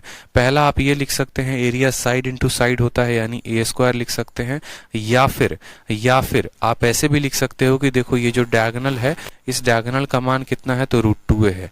इस डायगोनल का मान कितना है, √2a है। तो ये जो a² है इसको आप ऐसे भी लिख सकते हो। ठीक है, a² को आप कैसे भी लिख सकते हो वो देखो, तो a² को आप अगर ऊपर नीचे 2 से मल्टीप्लाई कर दो तो ये ऐसे भी बन सकता है। देखते चलो, अगर हम a² में ऊपर और नीचे 2 का गुना कर दे तो 2a²/2 बन सकता है। और ये 2a² को हम क्या लिख सकते हैं, तो 2a² को हम ये लिख सकते हैं कि ये √2a का क्या है, स्क्वायर है, और बट्टे में आधा। और √2a क्या है मेरे भाई, तो √2a जरा देखो, √2a क्या है, डायगोनल है। यानी यहाँ पर हम ये भी लिख सकते हैं, डायगोनल के स्क्वायर का आधा। डायगोनल के स्क्वायर का आधा क्या होता है, एरिया होता है। तो एरिया दो तरीके से लिखा जा सकता है, या तो आप साइड का स्क्वायर कर दो, या डायगोनल का स्क्वायर करके आधा कर दो। ठीक है, या डायगोनल का स्क्वायर करके आधा कर दो। जैसे आपके पेपर में CHSL में पूछा गया था ये सवाल कि आपको एक स्क्वायर दे दिया था और बोला था कि यहाँ पर एक जो इसकी साइड है, ठीक है, जो इसकी साइड है यहाँ पर, ये जो डायगोनल है वो कितनी है, तो मानो यहाँ पर डायगोनल 4√2 है। ठीक है, डायगोनल कितना है मेरे भाई, यहाँ पर 4√2 है। 4√2 छोड़ो, 4√2 को हटाओ, यहाँ पर आप डायगोनल को ये लिख दो कि आपके डायगोनल जो है वो 6 सेंटीमीटर है। डायगोनल कितना है, 6 सेंटीमीटर है। और हमसे पूछा गया था एरिया किसका बताने को, तो एरिया हमारे ABCD का बताने को। अब अगर कोई नादान बालक है यहाँ पे, और उस नादान बालक को ये नहीं पता है कि डायगोनल का सीधा इस्तेमाल करके एरिया निकाला जा सकता है, तो वो नादान बालक क्या करेगा, डायगोनल दिया गया होगा, विकर्ण दिया गया है, तो विकर्ण से वो भुजा की लंबाई निकालेगा। बोलेगा ये a है, ये a है, तो √2a है। फिर वहां से a का मान निकालेगा और फिर a का स्क्वायर करेगा। तो नादान बालक ऐसी काम नहीं करनी है, इस बात को ध्यान रखिए। ठीक है, आपको ऐसा काम बिल्कुल भी नहीं करना है, कदापि नहीं करना है। आपको हमेशा ध्यान रखना है कि ABCD का जो एरिया आएगा वो कितना आएगा, तो हमेशा डायगोनल का स्क्वायर का आधा, यानी 6 के स्क्वायर का आधा। ठीक है, तो 36 का आधा कितना हो गया, 18 हो गया। बस बात खत्म यहाँ पे। ठीक है, क्लियर है, बता दो जल्दी से। अब जैसे मानो यहाँ पर 6 सेंटीमीटर ना देके कल के दिन थोड़ा सा तबाही वाला डेटा दे देता है, मान लो यहाँ 23/7 दे देता है, मान लो यहाँ पे 23/7 दे देता है, बोलता है BD की लंबाई कितनी है, बता दो BD की लंबाई कितनी है। तब भी कुछ नहीं करना, यहाँ पर हम बोलेंगे BD का स्क्वायर कितना होगा, तो 23 का स्क्वायर 529, 7 का स्क्वायर कितना होगा, तो बोलोगे 49, और इसका कर दो आधा। ये हमारा करेक्ट आंसर हो जाएगा, बात खत्म। ठीक है। 23/7 देगा तो 23 का स्क्वायर 529/49, इसका आधा। अगर कल के दिन मानो यहाँ पर ये कह देता है, ठीक है, 26/5 है, यहाँ पर हमसे कह देता है कि आप मुझे यहाँ पर बीडी का एरिया, देखो यहाँ पर बीडी का लेंथ अगर मानो 26/5 दिया गया है तो हमें एरिया ऑफ एबीसीडी बताओ। तो इसका एरिया हमेशा क्या होगा, ठीक है, 26/5 के होल स्क्वायर का क्या होगा, आधा। इस बात को ध्यान रखेंगे। 26 का स्क्वायर 676, 5 का स्क्वायर कितना होगा 25, और यहाँ कर दो आधा। फिर कट्टम कुटाई खेलो और क्या आ जाएगा, आपका आंसर आ जाएगा। तो हमेशा इस बात को ध्यान रखेंगे कि कभी भी अगर हमसे पूछता है डायगोनल की लंबाई देके क्षेत्रफल कितना होगा, तो क्षेत्रफल हमेशा डायगोनल के स्क्वायर का क्या होगा, तो डायगोनल के स्क्वायर का आधा होगा। यानी यहाँ पर 18 जो होगा वो हमारा करेक्ट आंसर होगा। ठीक है, तो ये पॉइंट लास्ट वाला याद रखेंगे कि अगर एक स्क्वायर का एरिया निकालना है, वर्ग का क्षेत्रफल निकालना है, तो उसके डायगोनल का आधा। ठीक है, अब एक और पॉइंट पे आते हैं, बहुत ही महत्वपूर्ण पॉइंट पे, और इस पॉइंट को हमने आपसे शिफ्टिंग मेथड से प्रूव किया था, याद रखो। ठीक है, आगे चलकर जब आप पढ़ेंगे तो आपको एक पॉइंट मिलेगा, और ये पॉइंट क्या है, जैसे मानो आपको कहेगा कि आपको एक स्क्वायर हमने ऐसा दे दिया है, जरा फोटो जो बना रहे हैं उस पर देखिए, और एक स्क्वायर में यहाँ पर एक स्क्वायर का जो भुजा है चारों वो क्या है, ABCD है। इस स्क्वायर के अंदर कहीं P नाम का पॉइंट भटक रहा है। ठीक है, ये P यहाँ भी हो सकता है, मानो ये P1 हो गया, ये P2 यहाँ भी हो सकता है, ये यहाँ भी हो सकता है, ये कहीं पर भी हो सकता है। तो एक पल के लिए मानो यहाँ पर कि P नाम का पॉइंट कहाँ है, मान लो यहाँ पर कि ये P नाम का पॉइंट यहाँ पर है। P नाम का पॉइंट कहाँ पर है, यहाँ पर है। जब इस P नाम के पॉइंट को आप चारों वर्टेक्स से जोड़ोगे, यानी जब A के साथ इसको कनेक्ट करोगे, जब B के साथ इसको कनेक्ट करोगे, जब C के साथ इसको कनेक्ट करोगे और D के साथ कनेक्ट करोगे, तो आपको एक बहुत ही बेहतरीन प्रॉपर्टी मिलेगी, और वो प्रॉपर्टी होगी कि A से लेकर P तक का जो स्क्वायर है और P से लेकर C तक का स्क्वायर है, जब इन दोनों के स्क्वायर को जोड़ोगे तो बोलोगे सर P से लेकर B तक का स्क्वायर और P से लेकर D तक के स्क्वायर के बराबर होगा। इस पॉइंट को हमने ट्रायंगल में प्रूव किया था शिफ्टिंग के मेथड से कि एक काम करो, इस P को यहां से उठाओ और D पर लेके चले आओ, P को यहां से उठाओ D पर लेके चले आओ, तो ऑटोमेटिक ये बात प्रूफ हो जाएगी कि इसका स्क्वायर प्लस इसका स्क्वायर बराबर होगा इसके स्क्वायर के। इस बात को ध्यान रखें। इसके ऊपर बहुत बार सवाल आपके परीक्षा में पूछे गए हैं, तो हमेशा इस बात का आपको क्या करना है, ख्याल रखना है। हमेशा आपको इस बात का ख्याल रखना है। ठीक है, ध्यान रहेगा, गलती तो नहीं होगी कभी, बताओ जल्दी से। ये छोटे छोटे पॉइंट्स हैं, इनको ध्यान रखते हो ना तो सवाल बना सकते हो, लेकिन अगर इन्हीं पॉइंट्स को ध्यान नहीं रखोगे तो कैसे काम चलेगा, बताओ। ठीक है, तो एग्जामिनर यहीं से तो सवाल पूछता है, यहीं प्रॉपर्टी के ऊपर तो सवाल पूछता है। जैसे आपको एग्जाम्पल नंबर 1 देखिए क्या पूछा गया है। एग्जाम्पल नंबर 1 देखिए क्या पूछा गया। प्रद्युमन कहते हैं सर न्यू टॉपिक कब से स्टार्ट होगा, मेरा ज्योमेट्री पूरा स्किप हो गया है, हेल्प बताओ मेरी, बाद में कर लूंगा। प्रद्युमन देखो ऐसे तो काम चलेगा नहीं ना मेरे भाई। ठीक है, आपका स्किप हो गया है तो मैं तो पढ़ा रहा हूं, अगर मैं पढ़ा रहा हूं तो मैं तो पढ़ाऊंगा, इस बात को समझो। मैं तो स्किप नहीं कर सकता, तो या तो आप भी जो है वो पूरा का पूरा शुरू से स्टार्ट करो। ठीक है, कोई फायदा है नहीं स्किप करने का, चीजें छोड़ी नहीं जाती हैं। ठीक है, नहीं तो ज्यादा ही नुकसान हो जाता है। पढ़ाई करते रहो भाई मेरे। ठीक है, छोड़ना क्यों है। अगर मानो कि आपने आज ही बैच को ज्वाइन किया है तो क्या फर्क पड़ता है, पीछे से शुरू कर दो, वापस से लाइंस एंड एंगल्स एक एक जो है वीडियो शुरू कर दो। पढ़ना तो है, पेपर तो लगाना है, इंस्पेक्टर तो बनना है। अगर इंस्पेक्टर बनना है तो हम छोड़ेंगे क्यों फिर। घर पे बैठ के जो है खाना खाने के लिए थोड़ी बैठे हैं आप, यहाँ पे पढ़ाई करने के लिए ही बैठे हैं। अगर आपका कोई टॉपिक छूट जाता है तो आप एक की जगह 2 वीडियो देखिए, 2 की जगह 4 वीडियो देखिए, लेकिन कंप्लीट करिए उसको। अब ये तो है नहीं हाँ सर अगला बार आएगा तो देखेंगे, ये अगला बार कभी नहीं आता है। आज अगर ज्योमेट्री नहीं पढ़े, जब हम लाइव पढ़ा रहे हैं ना, तो जीवन में कभी नहीं पढ़ पाओगे, इस बात को ध्यान रखो। ठीक है, आ जाओ चलो अब सवाल में देखो। जैसे मानो हमसे सवाल में क्या कहा है कि जैसा कि आपको चित्र में दिखाया गया है, ठीक है, P नाम का एक पॉइंट है एक स्क्वायर ABCD के अंदर। सवाल में कहा गया है P से लेकर A तक की जो लंबाई है वो 15 है। ठीक है, PB की जो लंबाई है वो हमारी 7 है, PC की लंबाई हमारी 20 है, और सवाल में हमसे बोला है PD का मान कितना होगा। तो हमेशा मैंने कहा प्रॉपर्टी ध्यान रखना है। ठीक है, प्रॉपर्टी ध्यान रखना है हमेशा से कि 15 का स्क्वायर प्लस 20 का स्क्वायर। तो बोलेंगे सर देखो 15 का स्क्वायर और प्लस 20 का स्क्वायर बराबर होगा 7 का स्क्वायर और प्लस किसका स्क्वायर, तो मेरे भाई पीडी का स्क्वायर, 7 का स्क्वायर प्लस पीडी का स्क्वायर। ठीक है, 20 का स्क्वायर होता है 400 और 15 का स्क्वायर होता है 225। ठीक है, तो यहां पर बोलोगे सर ये कितना आ गया, तो 400 और 225 625। 625 में से कितना घटाना है, तो 49 घटाना है। ये बराबर आ जाएगा हमारे पीडी के स्क्वायर के। ठीक है, तो 25 तो यहां से चला ही जाएगा, 24 और चला जाएगा, तो 576 बराबर किसका होगा, तो पीडी का स्क्वायर। पीडी का स्क्वायर 576 के, तो जब रूट करोगे तो पीडी का मान कितना आ जाएगा, 24 आ जाएगा। 24 is the correct answer, option number B for Baahubali. B for Baahubali, ध्यान रहेगा। ठीक है, स्क्वायर से ये क्वेश्चन पूछा जाता है। चलिए नेक्स्ट देखिए। नेक्स्ट प्यारा सा छोटा सा क्वेश्चन, किसी वर्ग का परिमाप दिया गया है तो आपसे उसका क्षेत्रफल पूछा है। ठीक है, कि क्षेत्रफल कितना होगा। ये भी एग्जाम्पल है, एक्सरसाइज में अच्छे क्वेश्चंस मिलेंगे, आप परेशान मत हो। एग्जाम्पल से बस हम आपके प्रॉपर्टी को रिवाइज करवा रहे हैं, आपके माइंड में वो फिक्स करवा रहे हैं कि जब हम आपको मिक्स क्वेश्चन देंगे एक्सरसाइज में, तो आप अपने प्रॉपर्टी के बलबूते पे आप सभी सवालों का हल कर पाएंगे। ठीक है, अभी जो प्रॉपर्टी पढ़ा रहे हैं उसी के ऊपर छोटा मोटा कोई एग्जाम्पल दे रहे हैं, ताकि उस प्रॉपर्टी को पहले स्टेज में आप याद कर सकें, उसको पूरा पक्का कर सकें, और फिर जब एक्सरसाइज में क्वेश्चंस करवाएंगे तो वहां पर आप उसको और धुरंधर तरीके से लगाएंगे।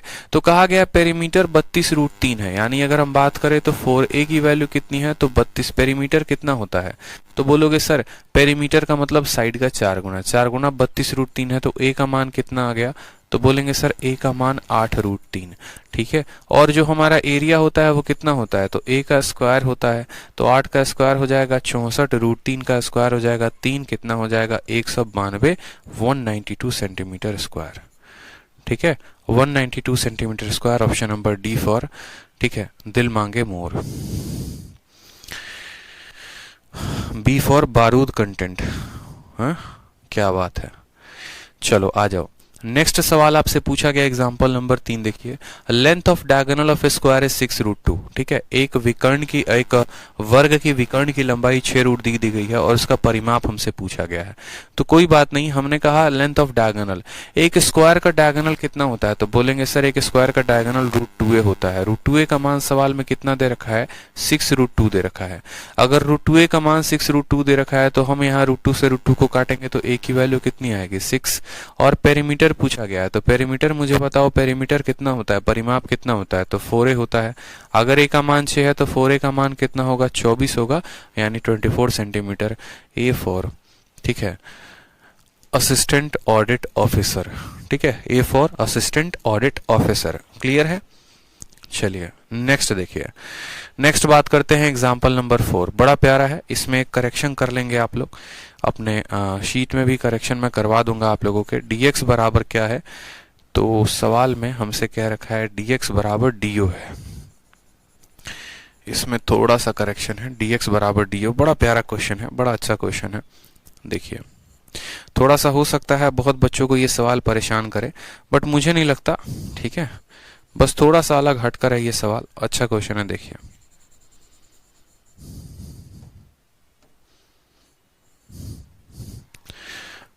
सवाल में कहा गया है हमसे कि ABCD जो है वो एक स्क्वायर है, x नाम का एक पॉइंट है, और ये x नाम का पॉइंट कहाँ पर है, तो CD पर कहीं ना कहीं है। ये बिंदु कहीं भी हो सकती है। ठीक है, इस तरीके से कि जो हमारा ये जो dx है, ये जो dx का मान है ये हमारे do के बराबर है। ये दोनों लेंथ जो है ये क्या है, बराबर हैं। उसके बाद हमें कहा गया कि बताओ एंगल DOX जो होगा, ठीक है, उसका रेशियो, और एंगल XOC यानी इस दोनों एंगल का जो रेशियो होगा ये कितना होगा, ये हमें बताना है। यदि O कौन सा पॉइंट है, तो O जहां पर डायगोनल बाइसेक्ट करते हैं वो वाला पॉइंट है, जहां पर डायगोनल बाइसेक्ट करते हैं वो पॉइंट है। तो बताओ, बड़ा प्यारा क्वेश्चन है। O intersection of point of diagonal हो, इंटरसेक्शन पॉइंट ऑफ क्या है, डायगोनल है। तो कोई दिक्कत की बात नहीं, सवाल को पढ़ लो अच्छे से पढ़ो एक बार, तो हम लगा पाए यहाँ पे।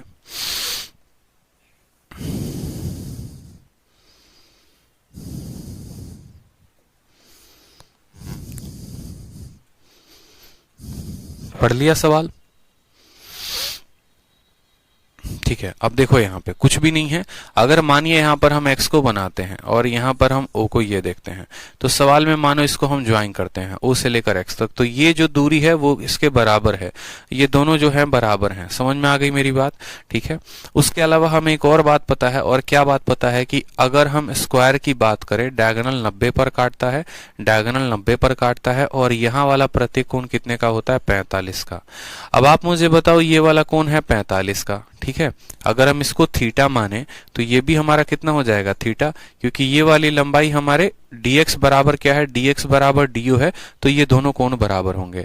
ये जनाब अगर 45 हैं तो बाकी दोनों कोणों का जोड़ कितना होगा? तो बाकी दोनों कोणों का जोड़ 180 में से 45 घटा दीजिए, यानी 135 होगा। तो थीटा का मान कितना आएगा? थीटा का मान 67.5 आ जाएगा। कितना आ जाएगा? 67.5 डिग्री आ जाएगा। यानी यहाँ पर बोलेंगे तो बोलेंगे सर थीटा जो है ये कितना है? तो बोलेंगे सर थीटा का मान हमारा निकल कर आ गया है कितना? 67.5। 67.5, समझेंगे मेरी बात को? ये जो थीटा का मान आया है कितना आया है? 67.5। और डायगोनल एक दूसरे को कितने पर काटते हैं? 90 पर। तो 90 में से 67.5 को आप घटाओगे, तो 90 में से घटाओगे तो देखो इसमें 2.5 की कमी है, तो हो जाएगा आपका 2.5 दे दोगे तो कितना हो जाएगा? 70, और यहाँ 20 और दे दोगे, यानी 22.5। समझ में आ गया मेरी बात? ये 67.5 है तो ये कितना होगा? 22.5।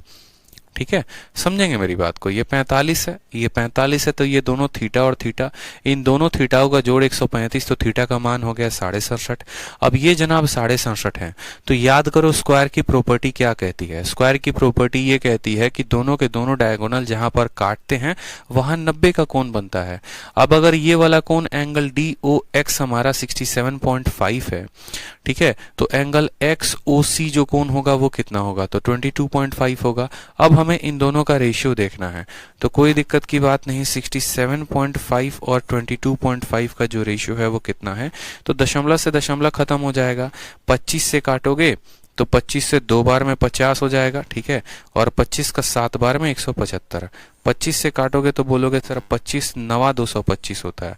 9 से काटोगे तो बोलोगे सर 3:1, यानी आंसर कितना होगा? 3:1 इज द करेक्ट आंसर। 3:1। और आप यहाँ पर ऐसे भी देख सकते हैं कि 22.5 का 3 गुना कितना होता है? 67.5 होता है। एक स्टूडेंट पूछ रहे हैं सर 45 क्यों लिए हैं? आदर्श कुमार अनुराग, जब हम स्क्वायर की प्रॉपर्टी पढ़ा रहे थे तो आप सो रहे थे क्या? ये बताओ। सो तो नहीं रहे थे, जागे ही होगे। तो जागे होगे तो बड़े अच्छे से एक एक बातों को हमने बताया था कि यहाँ पर स्क्वायर पर अगर ये कोण हमारा 90 है तो यहाँ वाला प्रत्येक छोटा छोटा भाग 45 और 45 होता है। ये भी 45 45, ये भी 45 45, ये भी 45 और ये भी 45। बताओ, क्लास पे टाइम पे आया करो बच्चे, ठीक है?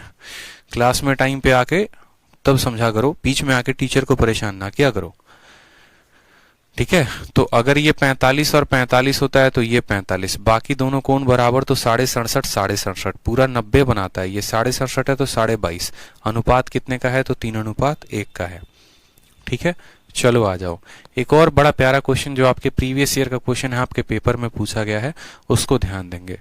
कहा गया है आपका ABCD क्या है? तो ABCD आपका एक स्क्वायर है, तो आप बना लीजिए स्क्वायर यहाँ पे, ठीक है। और BEC क्या है यहाँ पे? तो चलो मानो यहाँ पर हम साइड बोलते हैं ये AB, ठीक है, ABC और D हमारा क्या हो गया? स्क्वायर हो गया, विकर्ण हो गया, ठीक है। और इसके ऊपर हमने क्या बना दिया है मेरे भाई? तो इसके ऊपर जो है हमने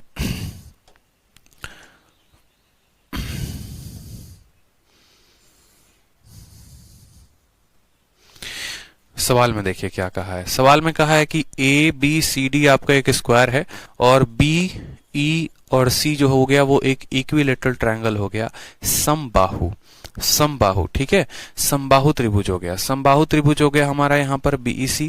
और उसके बाद हमें कहा है कि यदि जो है, और वो समबाहु त्रिभुज कहाँ है? तो वो एक स्क्वायर के भीतर है, ठीक है। हमसे कहा गया यदि CE और BD जो है यहाँ पर, अगर हमारा जो CE हो गया और ये जो BD हो गया, अब BD को ज्वाइन करो, ये अगर यहाँ बिंदु O पर काटते हैं, ये अगर यहाँ बिंदु O पर काटते हैं, तो एंगल BOC का जो ये मान है, ये मान कितना होगा?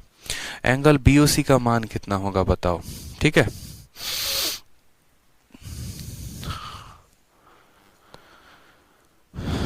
समझ में आ गया बात। अब यहाँ पर देखते चलो जरा सवाल। तो मैंने आपसे क्या कहा, मैंने आपसे कहा कि ABCD हमारा क्या है, तो ABCD हमारा एक क्या है, स्क्वायर है। स्क्वायर है तो प्रत्येक कोण कितने का होगा, 90 का होगा, ठीक है।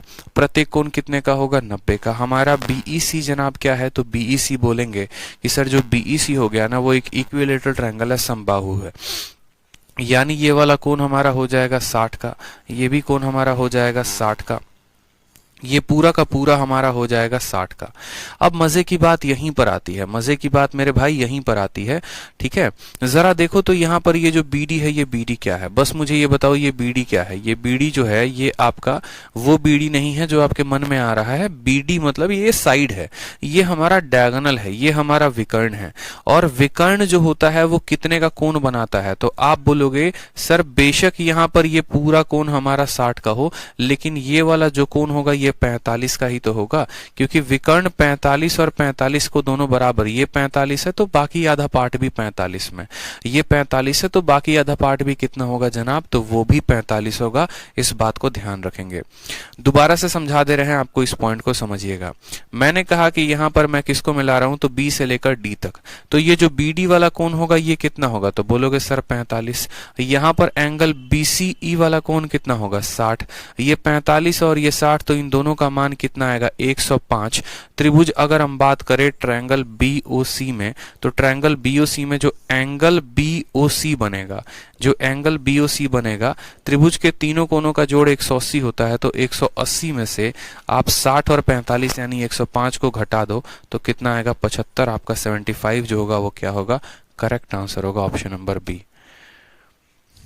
ठीक है, समझ में आ गया बात। यहाँ पे 60 डिग्री बना हुआ है तो 60 डिग्री ये भी है, ठीक है। और यहाँ पर ये 45 बनेगा, ठीक है। 45 बताने की तो आवश्यकता नहीं है कि एक डायगोनल का दोनों साइड जो है वो कितना बनता है, 45 और 45, तो आंसर कितना आएगा, 75 आएगा। ठीक है, चलो आ जाओ। दूसरा प्यारा क्वेश्चन देखो, एग्जाम्पल नंबर 6, बड़ा ही प्यारा क्वेश्चन है। उल्टा सीधा आपको सर्कल और ट्रायंगल बना दिया है। बहुत बच्चे सोच रहे होंगे सर फोटो में गलती है। फोटो में गलती नहीं है, सवाल ही ऐसा है और बड़ा प्यारा सवाल है, बड़ा प्यारा सवाल है। देखो जैसे मैंने आपको क्या पढ़ाया, मैं भी थोड़ा चालाक इंसान हूं ना, मुझे पता है कि मेरे बच्चे जो हैं वो जो चीजें बताता हूं वो याद कर लेते हैं, समझना मेरी बात को, ठीक है। तो आप लोगों से थोड़ा सा चालाक मैं हूं, हमेशा एक कदम आगे रखता हूं आप लोगों को, ठीक है। होता नहीं है, देखो मेरी कहानी ऐसी है ना, मैं आपको समझाऊं, ठीक है। कहानी ऐसी है कि यूं समझ लो कि अगर मुझे आपको हिमालय पे चढ़ाना है और अगर मुझे आपको ऐसे समझ लो कि 5000 किलोमीटर की चढ़ाई करानी है, तो मैं पहले दिन ही नहीं बोलूंगा आपको कि आपको 5000 किलोमीटर पहुंचाना है, नहीं तो पहले दिन ही आप हार जाओगे, टूट जाओगे, बिखर जाओगे। ये सुनते ही यार मास्टर पागल आदमी है यार, इतना ऊपर चढ़ाने का बात कर रहा है। पहले दिन तो हम बोलते ठीक है अभी थोड़ा सा चढ़ाई है, चढ़ लो, क्योंकि ये चीजें है ना। बस यहाँ पर ऐसे समझ लो कि जब मैं बचपन में वैष्णो देवी जा रहा था, पापा के साथ जा रहा था, तो वहां पर जब जा रहा था ना, तो मैं बार बार पापा से पूछूंगा, पापा और कितना दूर है माता रानी का दरबार, तो बोलते बस आ गया, ठीक है। फिर पूछते कितना दूर है, तो बस आ गया। करते करते एक नन्हे से बच्चे को पूरा का पूरा पैदल पहाड़ वो चढ़वा दिए, बताओ, पूरा पहाड़ पैदल चढ़वा दिया। तो वही कहानी है। अगर मैं आपको ये बोल दूं कि आपको ये कंसेप्ट पढ़ना है, आप पहले दिन ही हिम्मत टूट जाओगे, ठीक है। जनरली पहले हमने क्या पढ़ाया आपको, आप खुद बताओ, ठीक है। जनरली पहले हमने क्या पढ़ाया, क्वेश्चन आपको, पहला क्वेश्चन हमने आपको ये पढ़ाया कि देखो एक स्क्वायर है और उसके अंदर, ठीक है, आपको समझ में आ जाएगा जो हम एग्जांपल देना चाह रहे हैं वो किससे रिलेट कर रहे हैं, क्यों कर रहे हैं, क्या कह रहे हैं, ठीक। ये पहला फोटो आपने पढ़ा, फिर दूसरा फोटो आपने क्या पढ़ा, दूसरा फोटो आपने ये पढ़ा, ठीक है।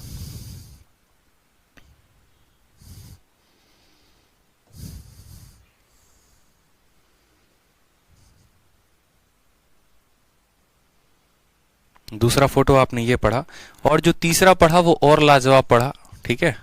जो तीसरा पढ़ा वो और लाजवाब पढ़ा। बोलोगे अरे सर ये कहां कहां से फोटो आ जाते हैं, तो बस भैया आ जाते हैं, क्या करोगे, ठीक है। ये है तीसरा वाला,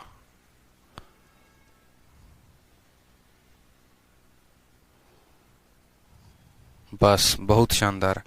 अब जरा गौर से देखो, तो इस वाले फोटो को आपको हमने पढ़ाया बड़े अच्छे तरीके से, आपने इसको सीखा भी, आपने इसको समझा भी कि यदि एक स्क्वायर के अंदर एक सर्कल हो तो उसको क्या कहते हैं, इन सर्कल। उसी तरीके से यहां पर दूसरा वाला प्रॉपर्टी हमने पढ़ाया ABCD, यदि एक स्क्वायर के बाहर सर्कल हो तो क्या कहते हैं, उसको कहते हैं सर्कम सर्कल। आप इन दोनों में खुश हो गए, ठीक है। लेकिन मुझे आपको असलियत में पढ़ाना ये वाला सवाल था, और ये वाले सवाल को पढ़ाने के लिए मुझे पहले ये दोनों बताना पड़ता, ठीक है। अगर मैं पहले ही आपको ये सवाल देता तो आप वहीं पर धाराशाही हो जाते, टूट जाते, बिखर जाते, क्योंकि ये आपका प्रीवियस ईयर का सीजीएल मेंस का क्वेश्चन है जो आपको ये पूछा गया है।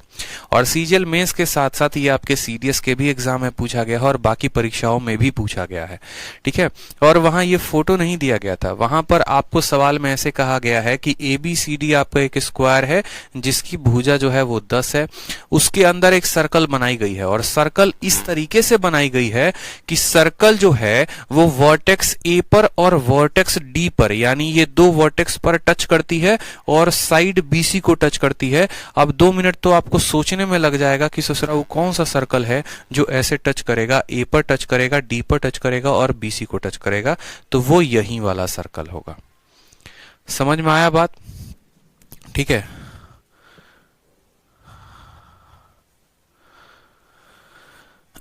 समझ में आ गया बात यहाँ पे। तो अब यहाँ 3 बातें हमसे पूछी गई है, 3 बड़े प्यारे प्यारे फोटो हैं। दोबारा से सभी बातों के बारे में समझते हैं।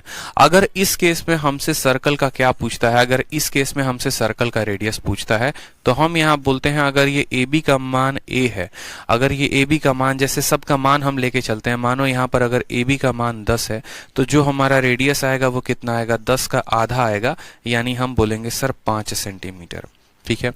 अगर यहां पर हमसे AD का मान, देखो यहां पर मानो हमसे यहां पर रेडियस पूछा जाए कि भैया ये जो कैपिटल R है, ये कैपिटल R का मान कितना होगा, तो आप बोलोगे सर रेडियस जो होता है वो पूरा डायगोनल का आधा होता है, यानी AC का क्या होता है, आधा, और AC का मान होता है √2a, तो √2a का आधा यानी हो जाएगा सर, ठीक है। AC का मान हो जाएगा कितना, ये 10 है, ठीक है, ये यहाँ भुजा 10 दी गई है तो 10 है, ये 10 है तो ये पूरा 10√2, और 10√2 का क्या हो जाएगा मेरे भाई, तो 10√2 का आधा हो जाएगा, तो बोलोगे सर 5√2 यहाँ पर होगा। लेकिन अब आपका एग्जामिनर थोड़ा चतुर और चालाक है, इसी तरीके से उसने ना आपको ये फोटो दिया, ना उसने आपको ये फोटो दिया, उसने आपको दिया तीसरा वाला फोटो, उसने आपको दिया तीसरा वाला फोटो और कहा कि बेटा ये तेरा जो है सर्कल का सेंटर है और ये तेरा क्या है, रेडियस है, अब तू बता दे इसका रेडियस कितना होगा। अब आप पढ़ गए सोच में, कोई दिक्कत की बात नहीं, सोच में पढ़ना ही नहीं है।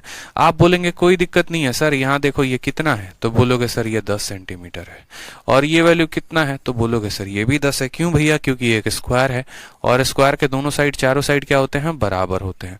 हमने कहा कुछ मत करो, ठीक है, वो आपको फंसा रहा है, आप उसको फंसा दो, ठीक है। उदाहरण के तौर पे आप ऐसे समझो कि अगर ये सर्कल का रेडियस है, तो सर्कल का रेडियस कौन सा पॉइंट होता है, सर्कल का रेडियस वो पॉइंट होता है जनाब, ठीक है, जो उसके सेंटर से उसके सरकमफेरेंस पे डाला गया लेंथ, ठीक है। तो हमने कहा चलो ठीक है, अगर मानो ये आपका रेडियस है तो ये वाली जो पार्ट होगी ये कितनी होगी, तो बोलोगे सर अगर ये पूरा का पूरा 10 है, उसमें अगर ये R है, तो ये जो दूसरा पार्ट होगा, ये जो दूसरा पार्ट होगा ये कितना होगा, अगर O को आप बीच में रखते हो, अगर आप O को बीच में रखते हो तो जो दूसरा वाला पार्ट होगा ये कितना होगा, अगर ये पूरा 10 है और यहां से यहां R है, तो बोलोगे सर ये 10 - R। ये 10 - R कौन सी लंबाई हो गई, ये वाली, ठीक है। 10 - R कौन सी लंबाई हो गई, तो O से लेकर आप ऐसा कह सकते हो, मान लो P तक की लंबाई, O से लेकर किसकी लंबाई, तो O से लेकर P तक की लंबाई, ये आपका हो गया। अब आप मानो सब सवाल को देखो यहाँ पे, ठीक है। अब एक पल के लिए आप इसको ज्वाइन करो, यहाँ पे इसको ज्वाइन करो, ठीक है। तो पूरी सर्कल की ये जो है, ठीक है, यहाँ पर ये सर्कल कभी भी काटता है तो बराबर भागों में, 90 भागों में, या आप ऐसे ना ज्वाइन करके आप ऐसे भी इसको कर सकते हो, ठीक है। आप ऐसे ना करके देखो, इस वाले को इसके साथ जोड़ो, इस वाले को इसके साथ जोड़ो और ये आप ट्रायंगल बना लो। कौन सा, राइट एंगल, तो राइट एंगल ट्रायंगल बना लो। बोलोगे सर देखो सर्कल के सेंटर से, देखो याद रखना हमेशा, अगर ये सर्कल है और ये सेंटर है, यहाँ पर कोई कॉर्ड है, तो जब भी डालोगे तो 90 का कोण बनेगा और सामने सामने भुजा को आधे में काटता है। उसी तरीके से जब यहाँ डालोगे तो 90 का कोण बनेगा और ये पूरे 10 को आधे आधे में काटेगा, यानी यहाँ पर P से लेकर, देखो अगर हम सर्कल के सभी लेंथ की बात करें, A हो गया, बी हो गया, सी हो गया, डी हो गया। तो हम बात करते हैं ओपी की वैल्यू 10 माइनस आर, पी से लेकर बी तक का मान। अगर पूरे का मान 10 है तो ये बराबर बराबर भागों में जाता है, यानी यहां पर इसका मान हो जाएगा 5। ठीक है, अब बात करते हैं ये जो ओबी है, ये ओबी की लंबाई कितनी होगी। तो ओबी क्या है, तो ओबी सर्कम रेडियस, गौर से देखो यहां पर ओ से लेकर सी तक की लंबाई कितनी आई है, तो 5√2 आई है। पूछोगे कैसे, तो देखो ये पूरा डायगोनल, ये पूरा का पूरा डायगोनल कितना होगा, तो ये 10 है, तो ये 10 है, तो ये पूरा 10√2। ठीक है, समझना, ये 10 है और ये 10 है, तो पूरा का पूरा 10√2। उस 10√2 का मुझे सिर्फ आधा पार्ट चाहिए, यानी ओ से लेकर बी तक का मान चाहिए। तो बोलोगे सर 5√2। समझ में आ गया बात या नहीं आ गया? ठीक है, समझ में आया बात? यहां पे गौर से समझे आप। अब जरा ट्रायंगल किस में देखो, तो ट्रायंगल ओ पी और बी में देखो, ट्रायंगल ओ पी और बी में देखो। ट्रायंगल ओपीबी में बोलोगे सर ये जो बेस है ना, ये बेस का स्क्वायर यानी 5 का स्क्वायर, जमा ये जो परपेंडिकुलर है यानी 10 माइनस आर का स्क्वायर, बराबर होगा किसके, तो बोलोगे सर 5√2 के स्क्वायर के। बराबर होगा किसके, तो 5√2 के स्क्वायर के। ठीक है, 5 का स्क्वायर जनाब कितना होगा, तो 25। 10 माइनस आर का स्क्वायर यानी ए का स्क्वायर प्लस बी का स्क्वायर माइनस 2ab यानी 20r, और 5√2 यानी 25 इंटू 2 कितना हो जाएगा, तो हो जाएगा 50 हमारा। ठीक है, गौर से देखिए। फिर यहां पर बोलेंगे सर r का स्क्वायर माइनस 20r। ठीक है, और 125 में से हमारा 50 चला गया तो माइनस 75। ठीक, अब आप इसको सॉल्व करेंगे तो बोलेंगे sir r square minus 15r minus 5r। ठीक है, सही है ना, ये प्लस 75 होगा, यहाँ पे प्लस 75 होगा। 125 में से 50 जाएगा तो प्लस 75। तो बोलोगे सर यहाँ पे R square minus 15r minus 5r plus कितना हो जाएगा 75 बराबर 0। तो r इंटू आर माइनस 15, ठीक है, माइनस 5 इंटू आर माइनस 15 बराबर कितना होगा, तो 0 के। तो बोलोगे सर r माइनस 15 और r माइनस 5 बराबर होगा किसके, 0 के। तो रेडियस या तो हमारी 5 आएगी और नहीं तो हमारी 15 आएगी। अब इसमें कौन सा मान संभव है, इसमें हमारा कौन सा मान संभव है? ठीक है, रेडियस या तो हमारी 5 हो सकती है और नहीं तो रेडियस हमारी 15 हो सकती है। अब खुद सोचो, यहां से लेकर यहां तक ये वैल्यू कभी 15 होगी? नहीं हो सकती है। क्यों नहीं हो सकती है? अरे यार, जब हाइपोटेनस ये आपका 5√2 है, हाइपोटेनस का मतलब ये 7 के करीब में है, तो 15 कैसे हो सकता है? यानी 15 सही ना होकर हमारा रेडियस कितना होगा, 5 होगा। 15 सही ना होकर हमारा रेडियस कितना होगा, 5 होगा। ठीक है, यहां पर इस सवाल में तो लंबाई कितनी दी गई थी, ABCD square tangent radius of circle. सवाल में कहीं गलती कर दी है क्या हमने? 10 दिया गया है, तो अगर ये हमारा रेडियस है तो हमने इसको 10 माइनस आर माना है, ये 5 माना है। 10 और 10, 10√2 का आधा 5√2, 5 का स्क्वायर प्लस 10 माइनस आर का होल स्क्वायर बराबर 5 का स्क्वायर 25, 10 का स्क्वायर a square plus b square minus 2ab 20r बराबर 50, 25, 50। 125 में से गया r square minus 20r plus 75।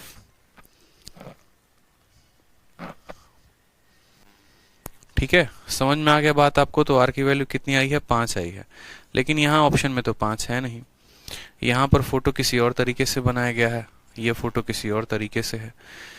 देखेंगे एक बार सवाल में, ABCD एक स्क्वायर है जिसकी लेंथ हमारी कितनी है, 10 है। सर्कल को ड्रॉ किया गया है A और D से, और वो टेंजेंट है। रेडियस ऑफ सर्कल पूछा है। एक बार इस फोटो पे रेडियस बनाना, जरा इस फोटो पे रेडियस बनाते हैं, देखते हैं एक बार।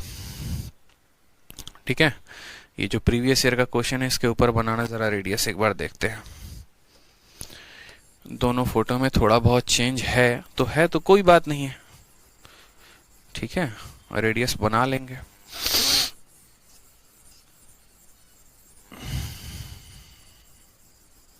बड़ा प्यारा क्वेश्चन है, इस बात को ध्यान रखो, बहुत प्यारा क्वेश्चन है, बहुत प्यारा क्वेश्चन है। इसका आंसर जो आएगा वो आएगा आपका 6.25 according to previous year. But देखते हैं क्या है, कहीं ना कहीं तो कुछ ना कुछ तो मिस्टेक की है हम लोगों ने। ठीक है, अपने मिस्टेक को देखा जाए। सवाल में हमसे क्या कहा गया है? सवाल में हमसे कहा गया है यहाँ पर कि ABCD आपका एक स्क्वायर है जिसकी लंबाई 10 है। एक सर्कल को आपने कहाँ से बनाया है? A से और D से, और टेंजेंट BC पर है। हमसे रेडियस ऑफ सर्कल पूछा गया है। अगर हमें यहाँ पर इसका जो रेडियस है वो रेडियस निकालना है तो ये हमारा क्या हो जाएगा? सर्कल का रेडियस हो जाएगा ना। अगर हम इस पॉइंट को सेंटर मानते हैं तो सर्कल का रेडियस हमारा ये भी होगा, सर्कल का रेडियस ये भी होगा, सर्कल का रेडियस ये भी कह सकते हो आप, यहाँ पे सर्कल का रेडियस ये कह सकते हो। ये सारे के सारे पॉइंट क्या है? हमारे सर्कल के रेडियस हैं। ठीक है, यहाँ पर मुझे कहीं ना कहीं लग रहा है कि मैंने कहीं ना कहीं सॉल्यूशन में गड़बड़ किया है। ठीक है, अगर ये मानो पूरा का पूरा 10 है ना, ठीक है, और यहां से लेकर यहां तक है तो 10 माइनस आर होगा।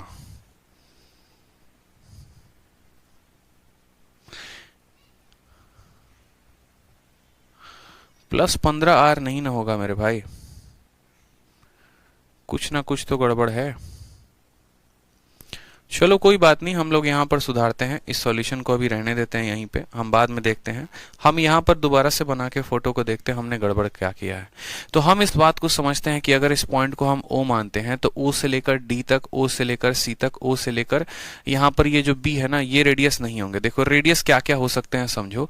अगर आपका ये सेंटर है तो सेंटर से लेकर यहाँ सर्कल तक ये रेडियस है, सेंटर से लेकर सर्कल तक ये रेडियस है, या सेंटर से लेकर ये क्या है? रेडियस है।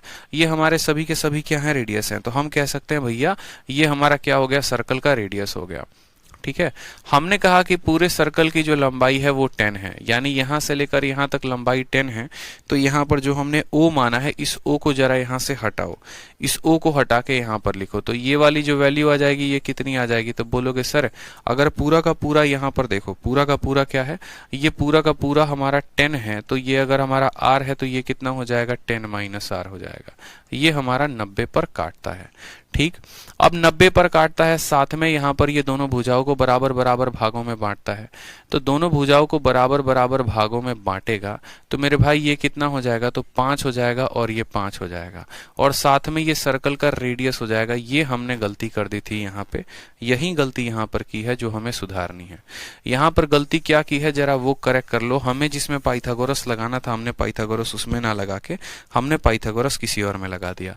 हमने क्या किया सवाल में, ये देखो इस सवाल में अगर हम बात करें, इस सवाल में अगर हम बात करें तो R सही है, 10 माइनस R सही है, ये 5 और ये 5 भी सही है।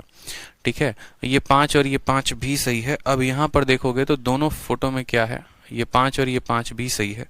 अब इस पॉइंट को जब आप O बोलते हो तो देखो यहाँ से लेकर यहाँ तक जो ये होता है ना, ये रेडियस है मेरे भाई सर्कल का, 5√2 नहीं है। O से लेकर B तक जो सर्कल का है वो रेडियस है, OB जो है वो सर्कल का रेडियस है। यही बात आपको जो है थोड़ा सा ध्यान रखना था कि ये जो हमारा OB आएगा ये क्या आएगा? रेडियस आएगा।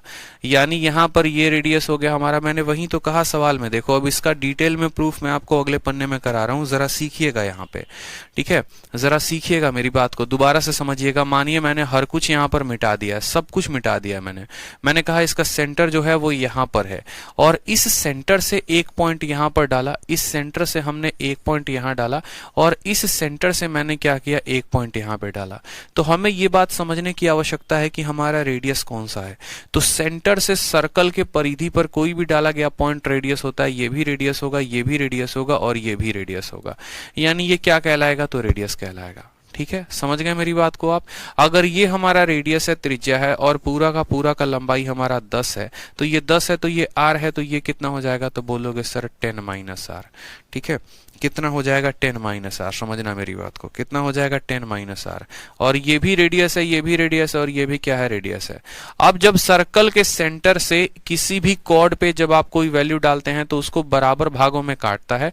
पूरा AD का मान 10 है तो ये हमारा 5 हो गया, तो ये भी हमारा 5 हो गया। बस आप इस वाले ट्रायंगल में पाइथागोरस लगा दो। किस वाले ट्रायंगल में? तो इस लाल वाले ट्रायंगल में। लाल वाले ट्रायंगल में पाइथागोरस लगाओगे तो क्या बोलोगे?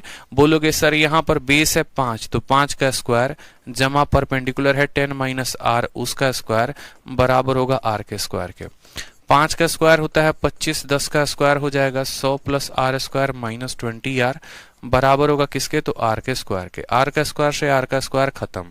ठीक है, ये वैल्यू कितनी आ जाएगी? 125। 125 बराबर कितना होगा? तो 20R होगा। तो R की वैल्यू जो आएगी वो कितनी आएगी?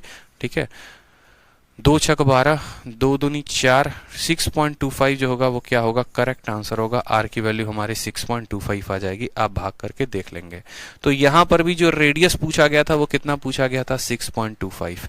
यानी यहां पर हमने बातें सीखी, और हमने यहां पर क्या सीखा, इस बात को समझेंगे।